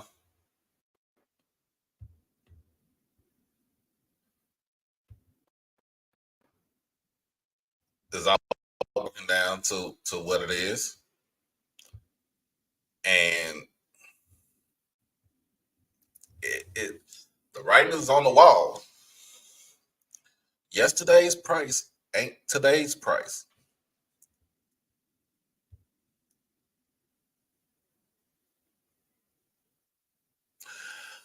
Um,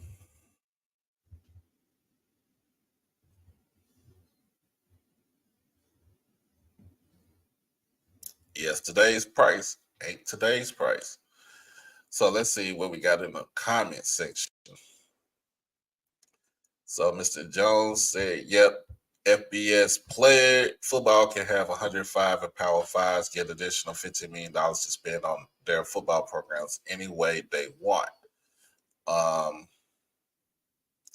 Mr. Edwards says this. That didn't make sense to me because I remember a player leaving JSU under Prime supposedly had because Prime cut him from full to half scholarship. That was Dalen Baldwin because Dalen said he wanted to go to the he's going to the league. Um, Prime cut him, not cut him off the team, but he cut his scholarship from a full scholarship to the half. Then Dalen actually transferred up to Michigan, which he didn't really have too much of good of a season, per se. And then he didn't get drafted. He was an undrafted free agent. So Dalen, that was the one example right there. Let's see what else we got.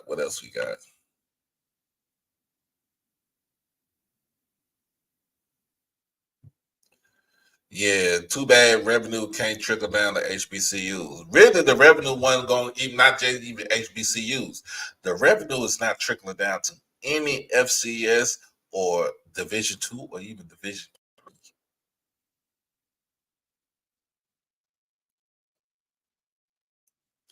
Just saying. What else we got on here?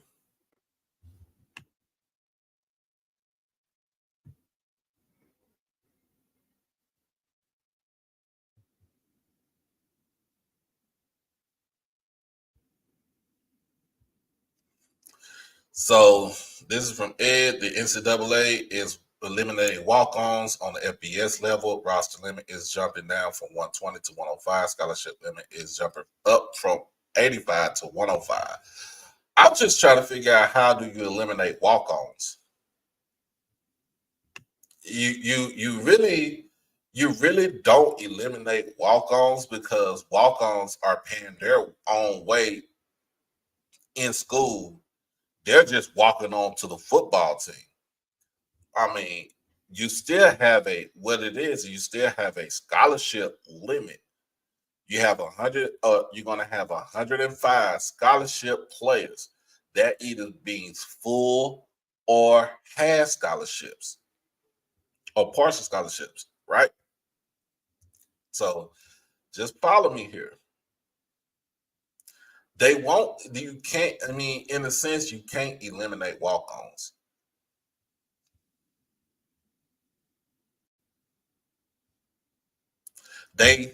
Walk-ons still account for roster spots, but what they're saying is they're not reducing the roster from 102, 120 to 105. They're just increasing the scholarship limit from 85 to 105. You're adding 20 extra scholarships. They're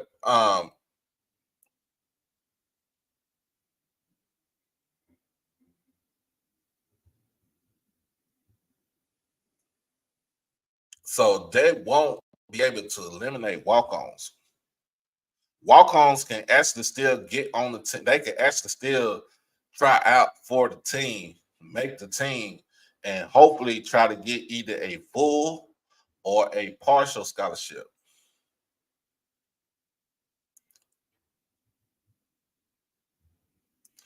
But see, here's the thing. Here's the thing. When you say you're getting rid of walk-ons, do y'all know if you're a walk-on, most walk-ons are like scout team?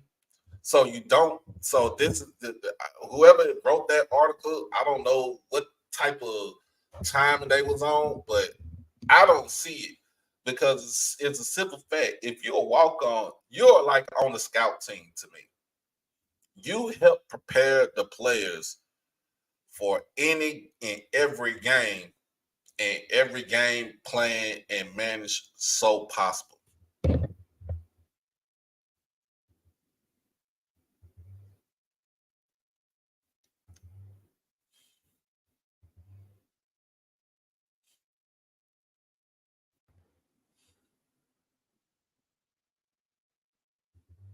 That's what we're saying.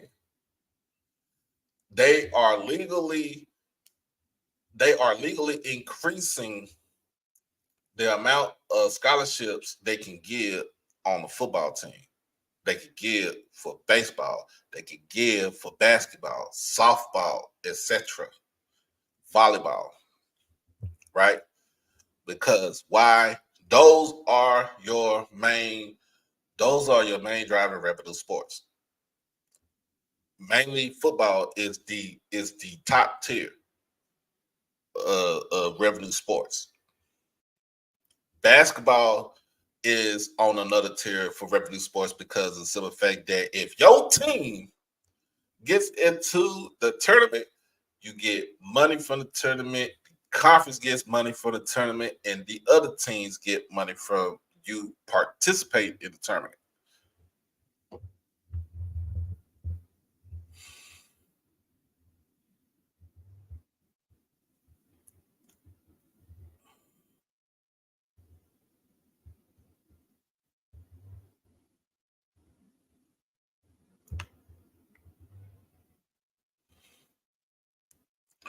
But it could be a good thing for baseball because now you can actually give more scholarships to baseball players. You can actually field a competitive team for baseball. You can actually field a competitive team for softball. You can actually field a competitive team for basketball.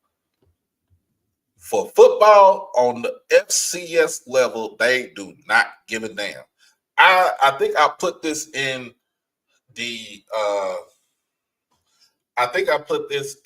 the chat last night when my man Zoe was too passionate. He was so passionate about this that at the end of the day, FBS schools, mainly the Power Four, the Power Four is monopolizing on college football.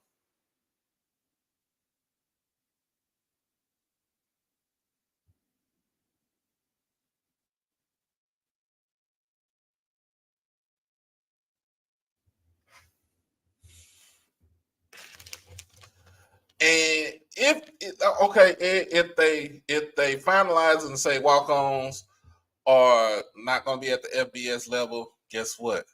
Guess where they're going? Guess where they're going to go? They're going to come to the FCS. They're going to come to a HBCU. They're going to go to a Division II school.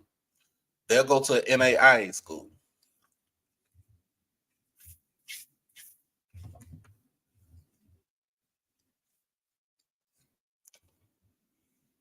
But I cannot see myself.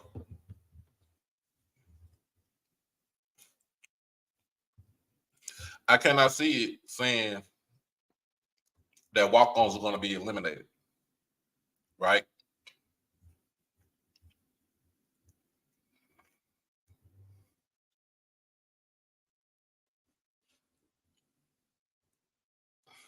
Plus, it's like the NFL. If you get rid of the practice squad players, how are the teams going to prepare themselves for the game of the week?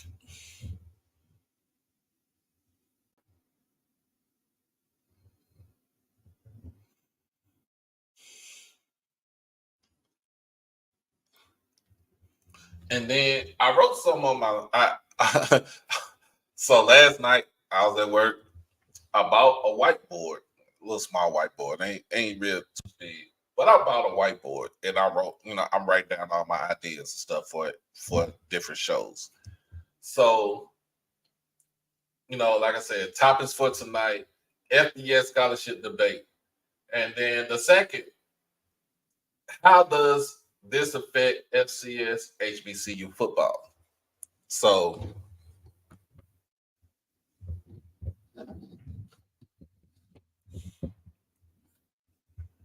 what up, Ray? So, first of all, look, y'all, I'm hungry. That's why I'm snacking on these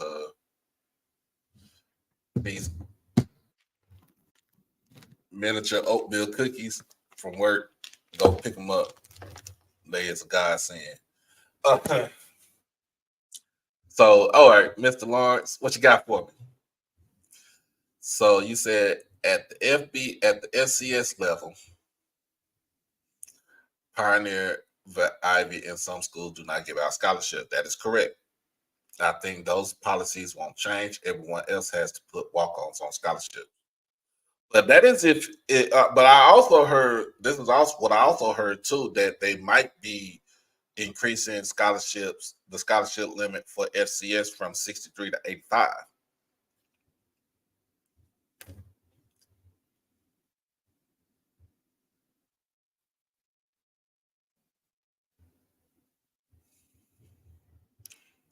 What you got for me, EA? Because I know you come with a wealth of knowledge on this thing.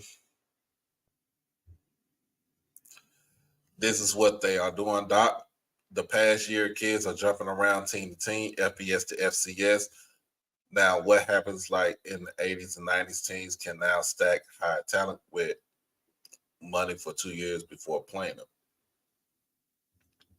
So, you just got me right there. And just let everybody know, hey, you can still go ahead and hit that donation button if you want to. Cash App, PayPal, Zelle. Much is appreciated. And I appreciate what y'all did for me for Swag Media Day, man. I really do appreciate y'all from the bottom of my heart. I love all y'all for doing that for me. You ain't have to do it, but I knew y'all wanted to make sure that I got down there and do what I was supposed to do and did a damn good job of it.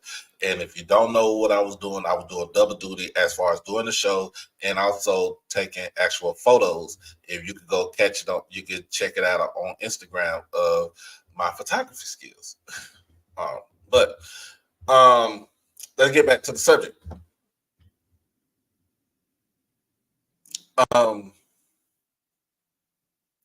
I say this for example, and I always say this, and this is the team that comes up. That damn school in Austin, University of Texas, Mac Brown was the master of this, right? Mac Brown used to stack so much talent from the state, right? He used to stack so much talent from the state.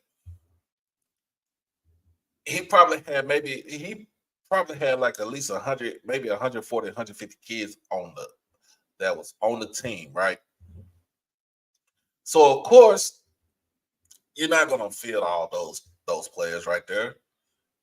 And he comes out with, I mean, of course, you're gonna come out with your red shirts. Then you got some that's a medical red shirt, right? You know, you got some that might be they might medically retire, okay? But then he came out with something that was interesting to me, y'all.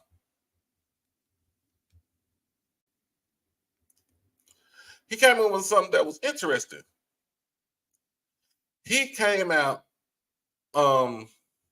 with something called a gray shirt, right? So he said a gray shirt, they on the team, they're not on scholarship, but they can't suit up. They really, it's really like you just there. And it's just like basically stockpiling. You know how people get when they feel like the end of the world is coming, and they go out there and stockpile on what was during COVID, toilet paper and hand sanitizer, right? Now I understand the hand sanitizer, but I'm like, the toilet paper, y'all doing too much. I mean, you got one asshole and it's one toilet. How much toilet paper do you really need? All right. So that's what I would say in a sense, how like what University of Texas was doing with the gray shirts and the red shirts. I understand the red shirts, right? The red shirts is I would consider the red shirts hand sanitizer, right? Cool. But the gray shirts, I would consider that toilet paper. how much do you really need of these gray shirts, right? How much do you really need of them? Because all they're doing is going to class, sitting on the bench. They can't even sit on the sidelines. They have to sit in the stands in the football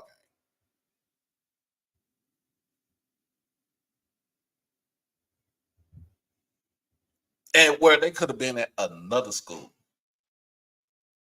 And they could have contributed to that program right there. But because at the time this was in the early 2000s, this was the Vince Young era, right? He used to stockpile. He used to just get. It's just like it's like Sonic and Sonic Rings. I just had to put that out there. But it's just like just stockpiling. You stockpiling for a war. You stockpiling for you try to stockpile for the apocalypse or something like that. And where I'm like, why are you stockpiling all these kids where you got probably 20 or 30 of these kids that's not even going to see the light of day on the field, where they could just go to another school. Maybe they might have to sit out. They can go to a JUCO and play immediately and contribute over there. Or they can come down to the FCS where they don't have to sit out and they could contribute to a team. And so I just did not understand it. And then I'm like, okay. Hey, so man, look, since you in here, man, and I want you to explain to everybody.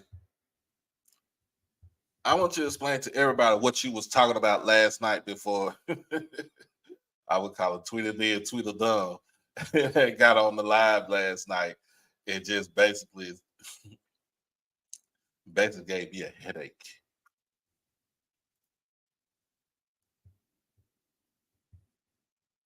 Right. Yeah, I know that, Mr. Haynes. I figured that out. Mac Brown, like I said, Mac Brown was notorious. He was notorious for just stockpiling talent. Right? He had your red shirts. Of course, red shirts can actually play. You know what I'm saying? You can actually give somebody a red shirt after a certain amount of games or a certain amount of snaps. But the gray shirts, I'm like, dude, you don't need that many players.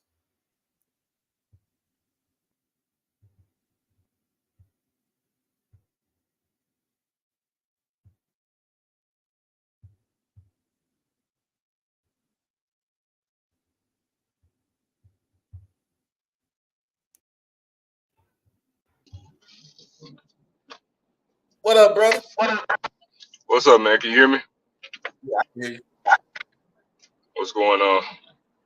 None. We was still in that conversation, man, because I know you had that fire and bro, I was watching it at work. You had the passion in you, and it will just be derailed by a certain person that just came up, and I'm just trying to figure out. Like, I just want you to tell people what you was trying to tell everybody on y'all live last night, or what.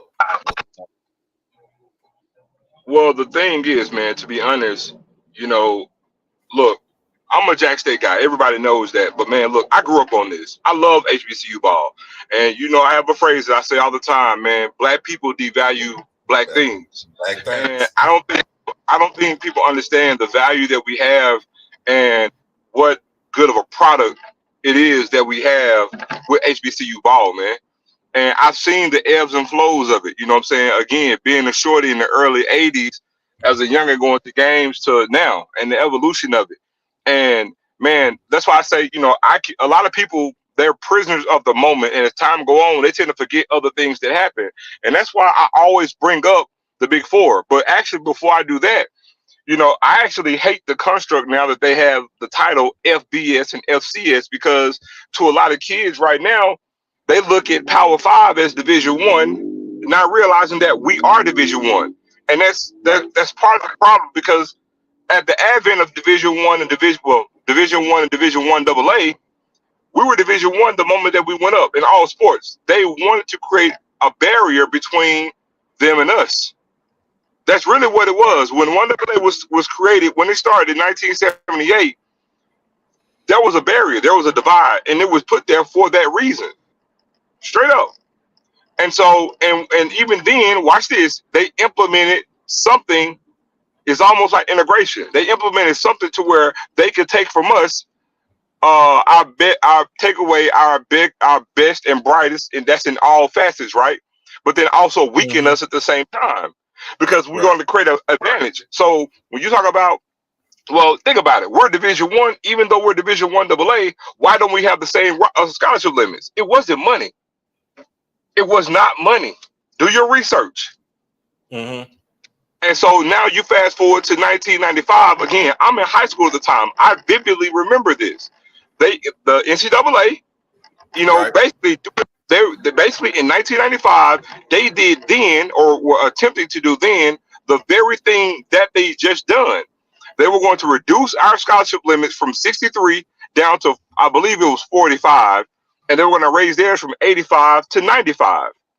And so FAMU, Jackson State, Grambling, and Southern, the ADs and the presidents got together, and they pretty much, listen to this, made a threat.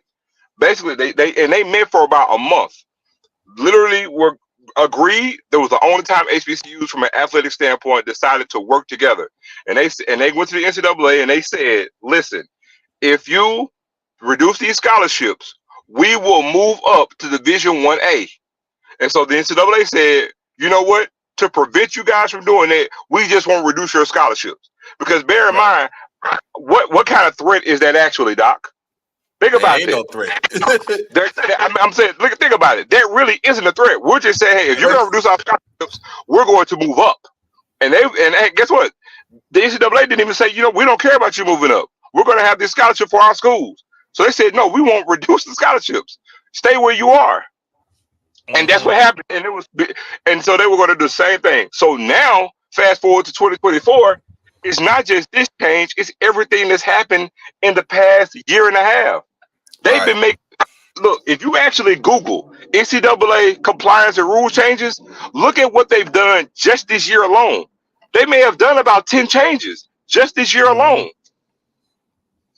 And I'm like, again, so basically what I was saying, because we've heard over the years people talking, oh, it's a dead horse, we need to go to the playoffs, yada, yada, yada. Man, listen, if you can sit here right now at this time with everything that's going on, the thing is we have to do something. Because trust me, no move that was made is made to any benefit to FCS programs. Not a single one. So if you sit back and you watch this, you know that they've done it in the past. Look, they've shown you who they are and how they get down. They're not doing anything for your benefit. So knowing that, and knowing that we have a product that we love, that's why it makes common sense. And so I would always say, for the people who were against what I was saying, I said, okay, I'll tell you what. If I told you right now that I can give you everything that you wanted, exactly how you want it, as is, nothing changes now. I want you to hear me clear. Everything in a construct of how you want HBCU football, I can give that to you, but then I can give you a better version of it, and I can give you more money. Why would anybody not want to do that? You know how you do that? You create an FBS HBCU conference. You take the blue bloods, because now you're going to get the best of what HBCU ball has to offer. And that's why I said, man, you know what, I said 8, but I was like, do 10 teams. You don't even have to do divisions. You take A&T, South Carolina State, North Carolina Central, Tennessee State, FAMU, Jackson State, Grambling, Southern, Bethune-Cookman, and let's say Alabama State. I'll do 12 teams, Alabama A&M, and let's say Texas Southern. You got 12 teams. And the only blue blood that's not included is Tuskegee. So what this gives you is, you get every major classic that's known to HBCU football. You have it within this conference. You have all the blue blood. So now, if it's a 12-team conference, you're going to have 8 conference games. Now that you're FBS, you're going to have 12 games every year. So basically, you're still doing what you're doing now. You're playing each other. All your goals and everything that you play for are still intact. You're going to play a conference schedule, still have a conference championship game, and go to a bowl game. But now, you have the full 105 scholarship that they're offering, you're going to have that. Now you have more access to be able to generate more revenue. People say, well, how do you make the money? Basically, you're rebranding HBCU football, a new conference name, new conference commissioner, and when you rebrand it, now you can actually, when you launch it, you can actually have, let's say we call the conference the Heritage Conference. I'm just making up something.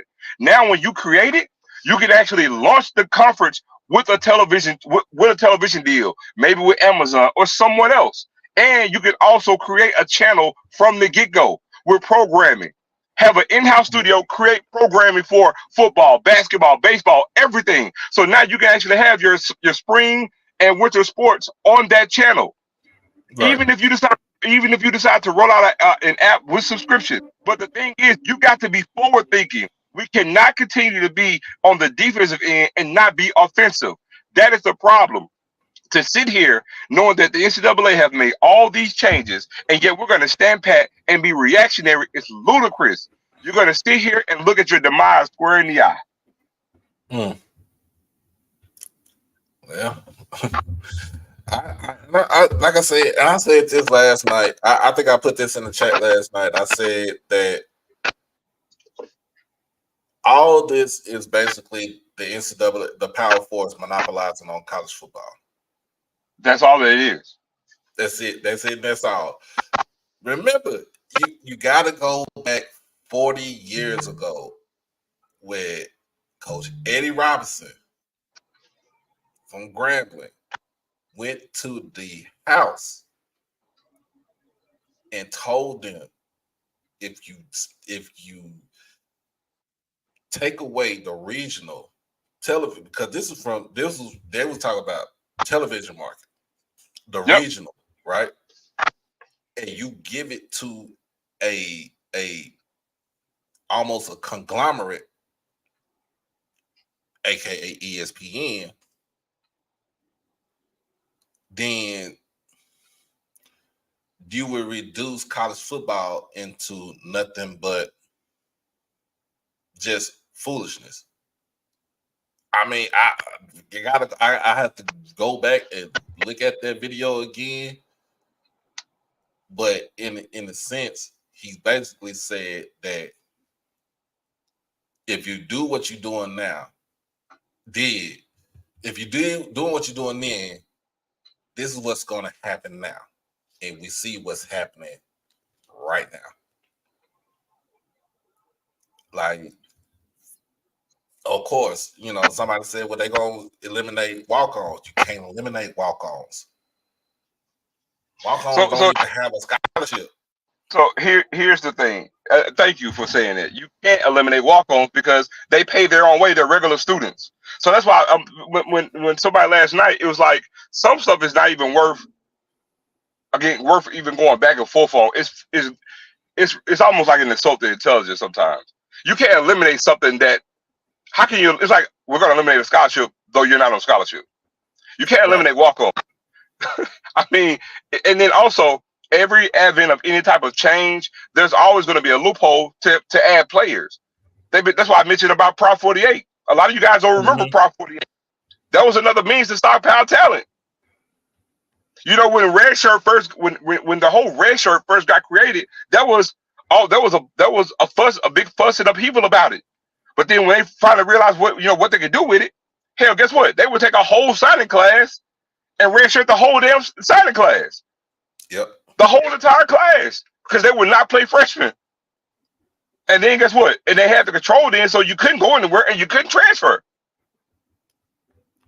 So there's always going to be a loophole. But the thing is, it's almost like, well, no, we don't need them. Like, we can't afford this. I love for people to tell me why we can't do something. It's like we don't even want to give it a thought to try to make an attempt to better our situation. Because here's the thing. Right now, the Sun Belt Conference, with their current TV deal, each school gets $750,000 with that particular deal. Man, do you guys understand that the SWAC is not even getting that? We're less than that. So why can't we try to do something to rebrand ourselves, not the SWAC, but rebrand what we consider HBCU ball to be, to where we can maximize our earning potential? Because last time I checked, nothing from nothing leave nothing. We're doing nothing. We're not going to try to do nothing. And so in return, what we're going to have? Nothing.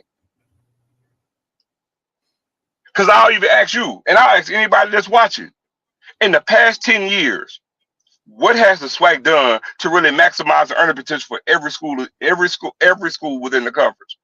The only thing that's tangible that you can speak to is the Celebration Bowl, and the conference did not create that. ESPN created that. ESPN and John Gray. So again, what has the SWAC done? And I love the SWAC, but all I'm saying is we just having a family meeting. That's all it is. So again, I ask, what are we doing? Because I can tell you right now, there's no conversation being had to how are we really maximizing our earning potential? Because I still say, why in the hell is there not? I'm not gonna say the SWAC network because they have that, but that's just stuff that we got online. Why in the hell do we not have SWAC Sports Central? You know what I'm saying, an actual channel that's rolled out on cable networks. Why in the year of our Lord 2024 do we still not have that? And there's tons of content. Why hasn't anybody had the idea to say, you know what, let's take some money, invest in our own studio to create our own content for our member institutions? Why haven't we tried to get our own TV production company to showcase our own games? Hey, why? I know we have something with ESPN. Why don't we create our own app where even our own fans with our own TV network can sit here and have a subscription base for games to generate more revenue for our school? Why can't we have a tangible goal to say, man, let's do something to where we could generate, hell, $1.5 million for every member institution within the conference? That's not happening. Yet all these changes are happening. The total landscape of college football is changing before our very eyes, and the conference is doing absolutely nothing. And I'm telling you, it's gonna be so many people that's gonna feel like the biggest dumbasses when whatever come down happen and we're screwed. And you sit there and say, you know what? We sat there, we watched them make all them changes, and we did nothing. We just stood idle by, bend over, and took it and did nothing.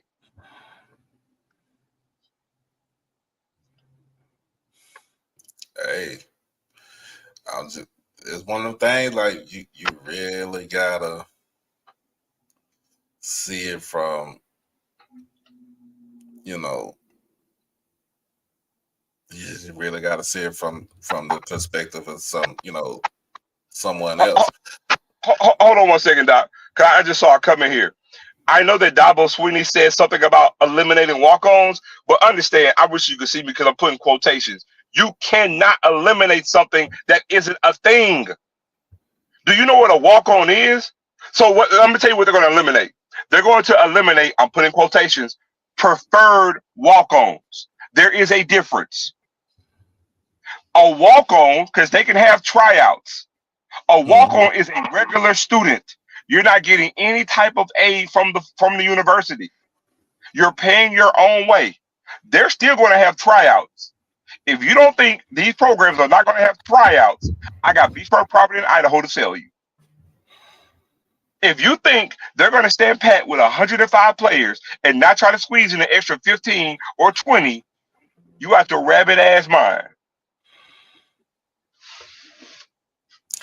Yeah, like I said, and then if you eliminate walk-on, guess what?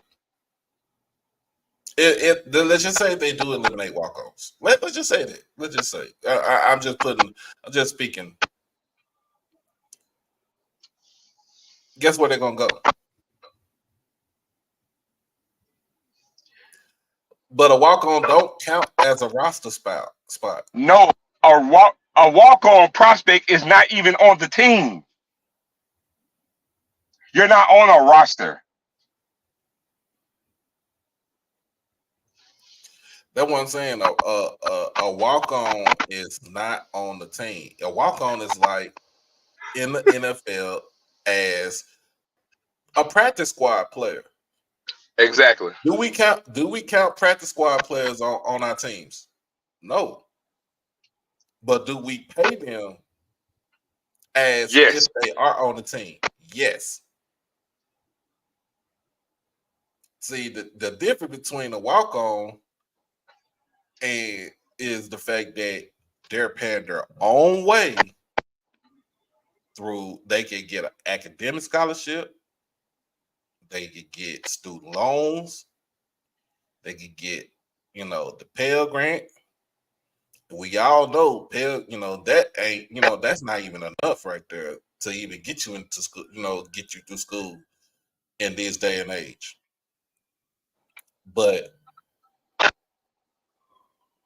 if that even happens, those kids are going to find somewhere else to go. They're going to go and say, hey, let's go down here to such and such dude in FCS. Uh, let's go down here to a Jackson State. Let's go to a South Carolina State. Let's go to a FAMU.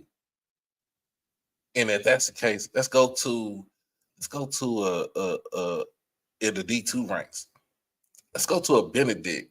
Let's go to a Clark Atlanta. Let's go to Tuskegee. Let's go to Langston. And there you go. Most of those kids will go to a school where they will just walk on.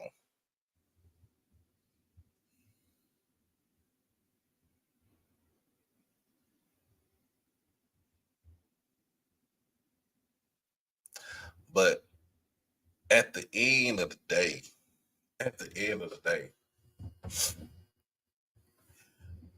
we just have to be vigilant and have to be ready about what's about to take place, what's about to happen.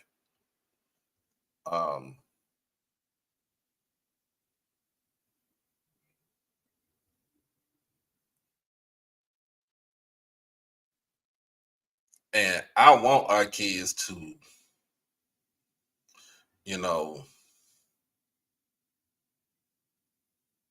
I want our kids to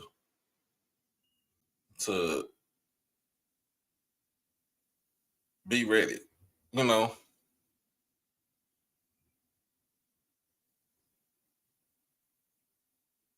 want our kids to have some sort of opportunity for them.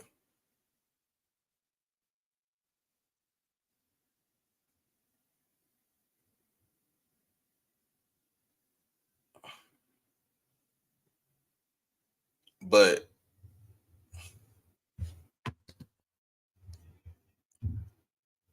there you go. There will be an influx of 3-star talent.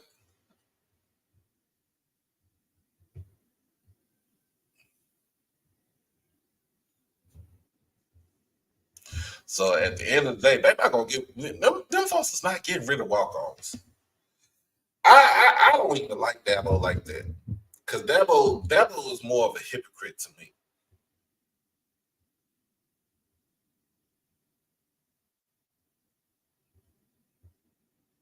Dabo will say one thing to you,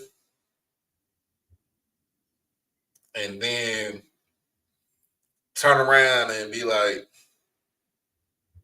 ha ha, in your face.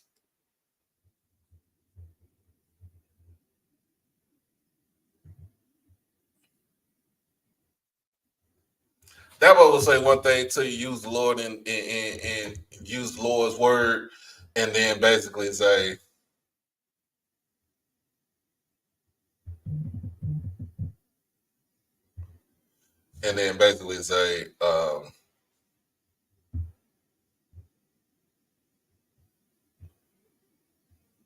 man, who I got to get to come on my team?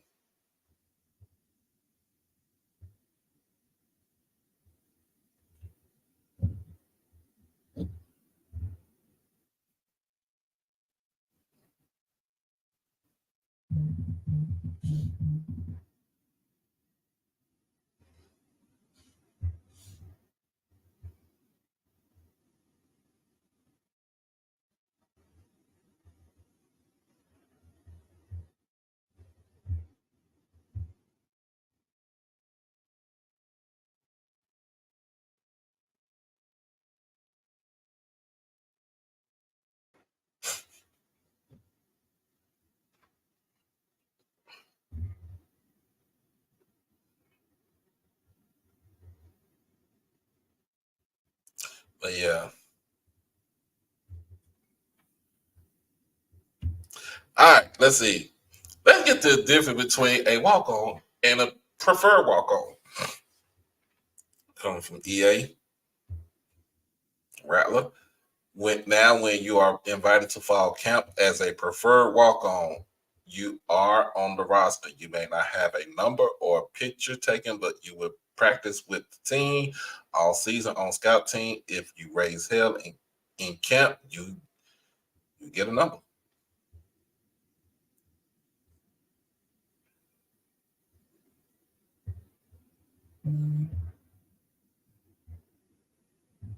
See? But to me, a walk on is not on the team. I gave a perfect example.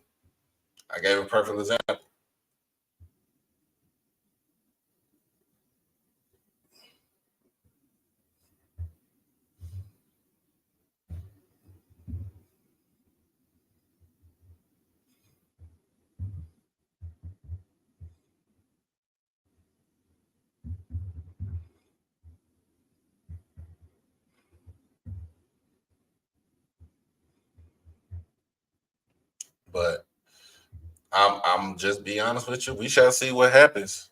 We just got to see what's gonna happen.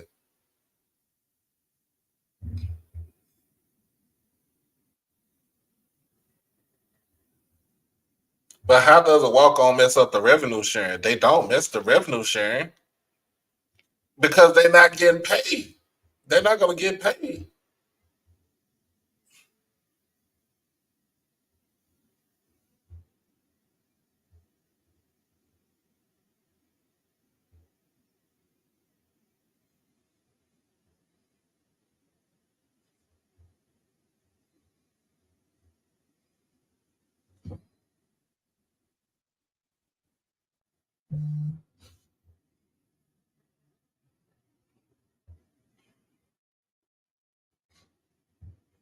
Yeah, they don't get nothing. But again, like I said, hey, yesterday's price ain't today's price, man. That's something that I've been talking about. I almost live by.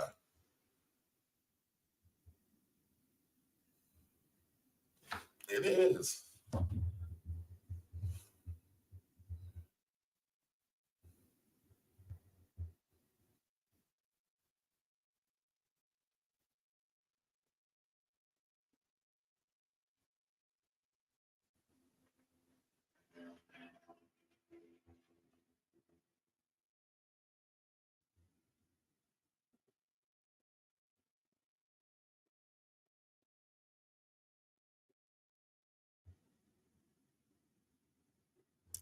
How many? Okay, so this is crazy.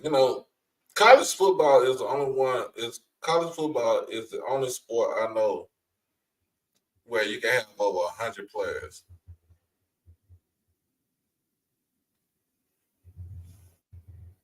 Unlike the NFL roster is what 50, 53-man roster.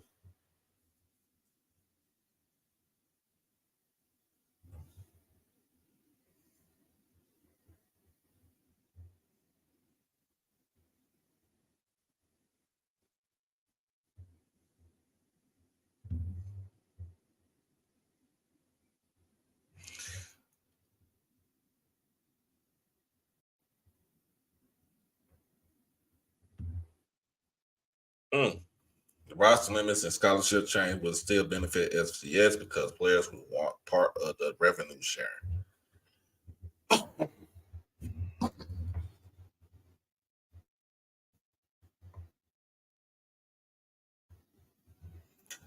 The players being counted as employees. Yeah. Okay. So that's something that and if y'all don't know who Fat Mouth Sports is, that's my guy Troy. That's Troy White.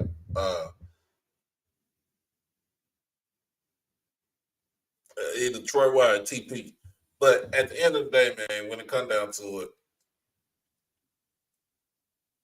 with the revenue sharing and stuff like that, like Is it do we count these players as employees?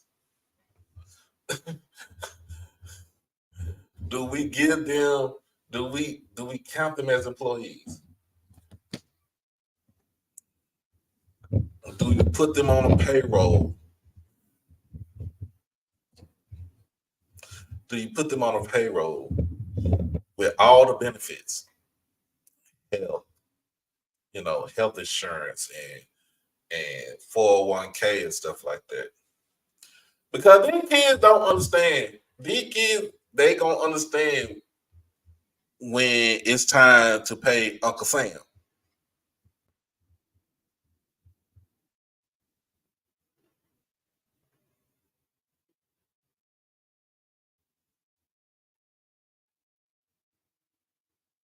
Yeah, practice squad player.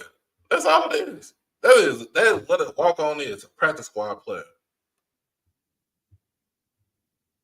And I can attest to you.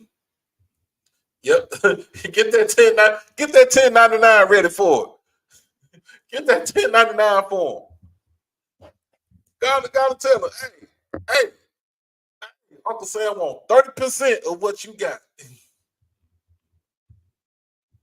You might get something back in return, but we need some of that money. We need you to pay them taxes right there.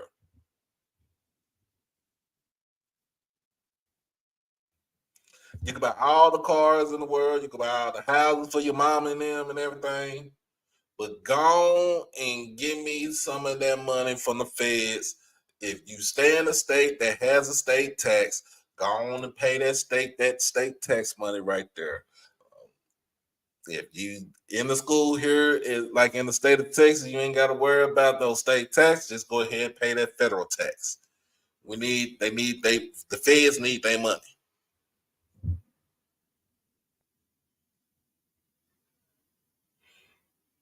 But at the end of the day, it's always going to be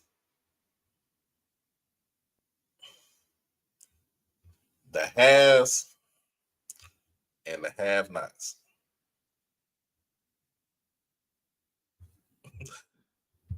Hey, Jack, tell them. Go on and you got a business account. Go on and get that business account ready. Go on and hit that 1099.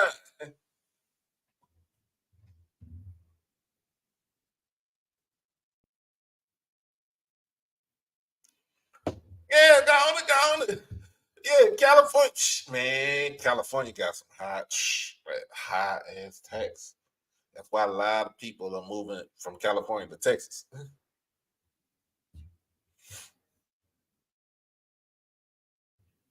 Oh yeah.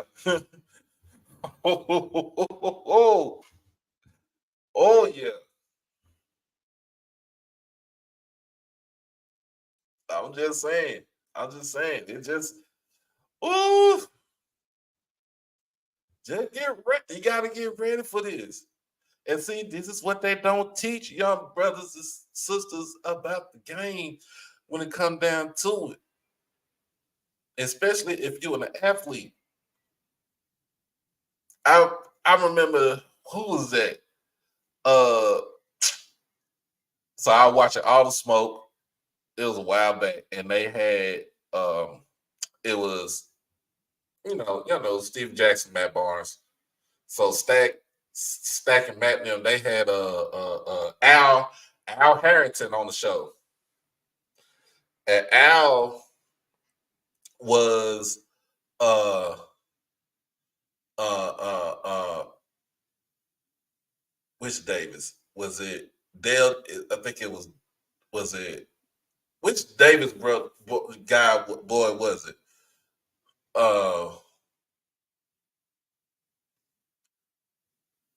I think it was Dale Davis when he was playing with when he was playing with the Pacers.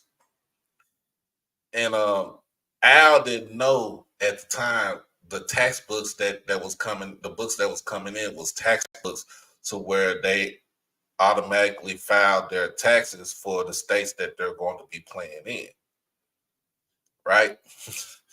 and and he had he didn't know because he was coming straight. Y'all remember Al Harrington came straight out of high school, so he didn't understand the ins and outs about paying taxes until um until I'm still trying. What up, Lionel? The who was that? Was trying to figure out which Davis.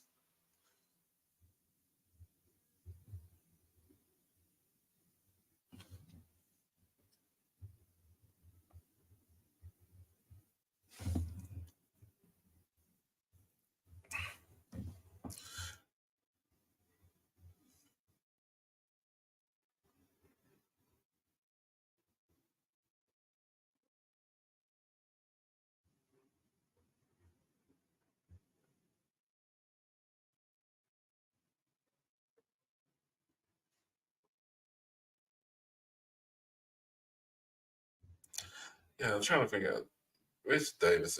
Antonio Davis. That's who it was. Antonio Davis.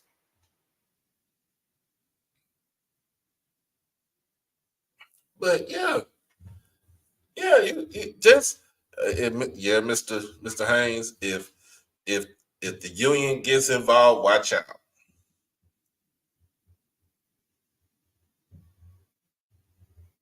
But see, this is all what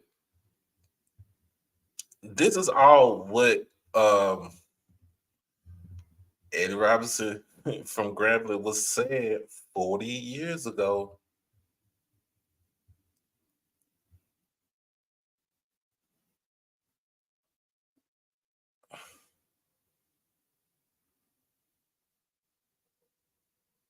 Mm, that's crazy.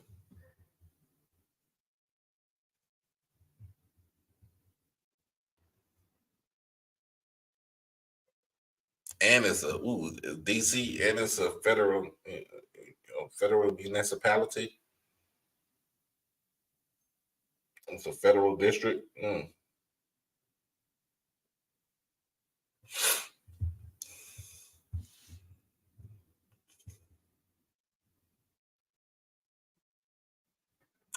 But at the end of the day, this is all a ploy. This is all a ploy the for the monopolization of the Power Four structure in NCAA football. And to the NCAA for screwing us over, I from myself and all others that are at FCS and HBCU football, we just want to say, Man, fuck all you hoes. Fuck you and your mammy and your granny too. And fuck all you hoes. I'm sick of this shit. Fuck all you hoes. And fuck all you. Don't give a damn, bitch, what you wanna do. And fuck all you hoes.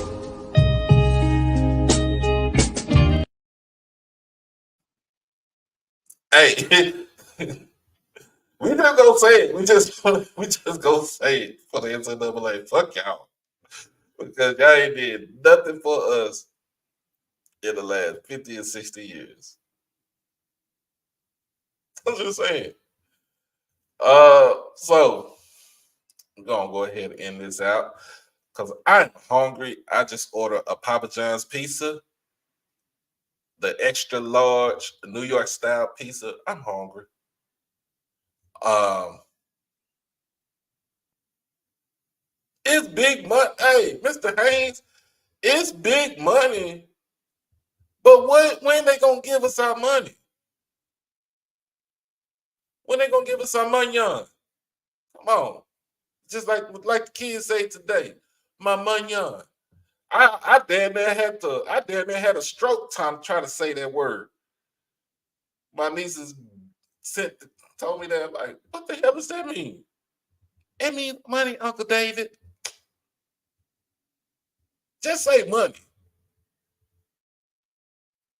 But anyway, Mr. Haynes, you might like this, but we're gonna start covering the MEAC a little bit more. So it will be Saturday afternoon before Timona goes on live with Swag Saturdays. I got you. It's gonna be MEAC Saturdays.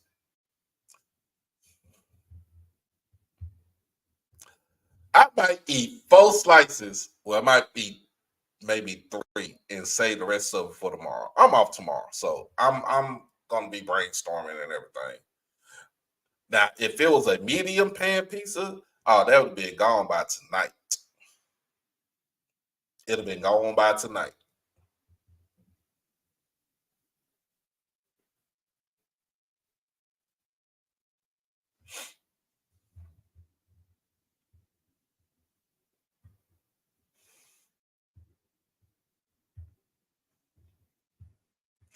But other than that, I'm glad that I ain't had no issues with the Wi-Fi and the sound, because Sunday it just, oh my God. Was it Sunday or was it what day was it? Was it Monday? I went live. That just irritated me. Now, Ed, I cannot say that Mr. Haynes don't show up for a show up for my show, because Mr. Haynes is an A1 day one person for this platform right here. This man been in there since when I had 4 folks in the chat.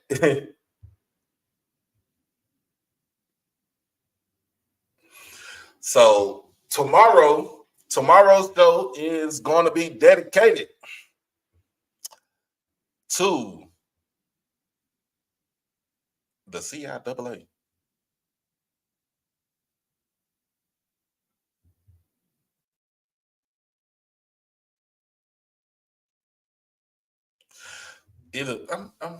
Which one should I do first for tomorrow? Should I do CIAA? Should I do CIAA tomorrow, or should I do SIAC tomorrow? Which one should I do? Because I got some questions that need answers. It says we covering everybody. We gonna cover everybody. Gotta get in that mode. And it's gonna the SIAC.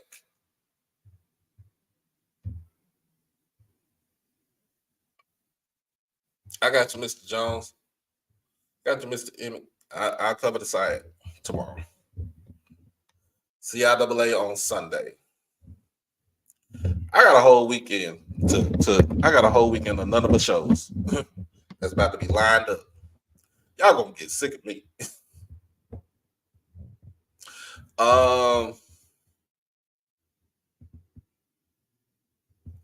In fact, I'm gonna hit up my guy, D2 HBCU football, my boy Kendrick. I'm gonna hit him up, see if we can talk about some side football. Also, y'all get ready for season 3 HBCU Nightly. I'm ready. I miss the crew, even though we got our own, group chat, but I miss the crew. Just we talking about a lot of things as far as when it comes down, and I also learned a lot more about the MEAC from them, from Josh, from Markham, from line ass Dave, from Dave, from Gerald. I learned a little bit more about the MEAC from them.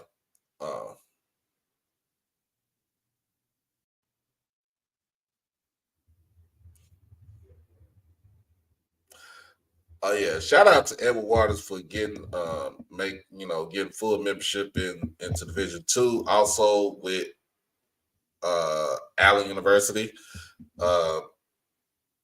getting a full membership in the NCAA Division II. So they are able to compete for conference championships and try to make it to a bowl game. All right. Not and also tomorrow. So what I will do tomorrow, I just forgot about this. Tomorrow is the opening ceremonies for the Olympics. Remember that. Opening ceremonies for the Olympics is tomorrow.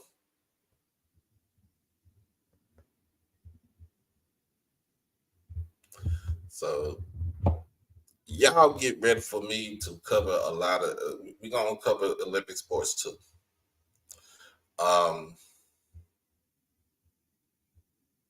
Other than that,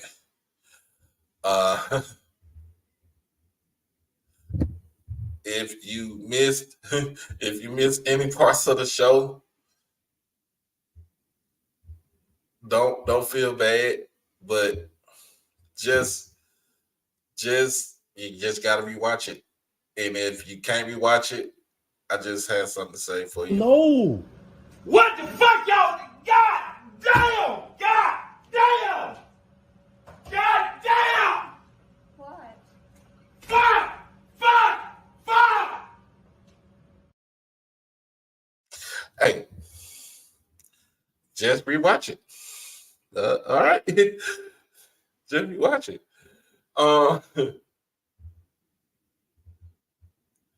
But other than that, y'all, look, y'all be blessed. Y'all stay safe and truly hug your loved ones, y'all.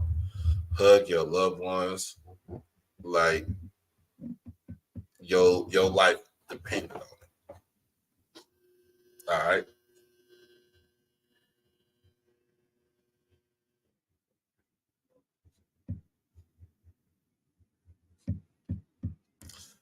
Hug your life as they depended on it.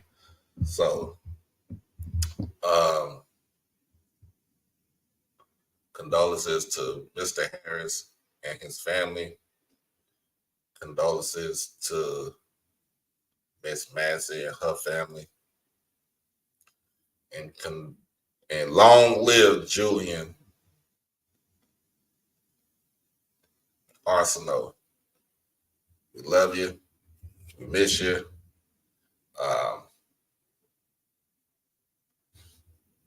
We'll see you down the road one day. All right.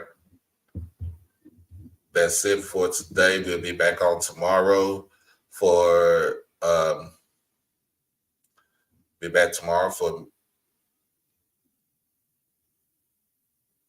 SIAC, the SIAC, and the opening ceremonies of the Olympics. Saturday is MEAC weekend before SWAC Saturdays with She Loves D. And Sunday is the CIAA. But y'all have a good one. We out this thing. Be easy. Peace.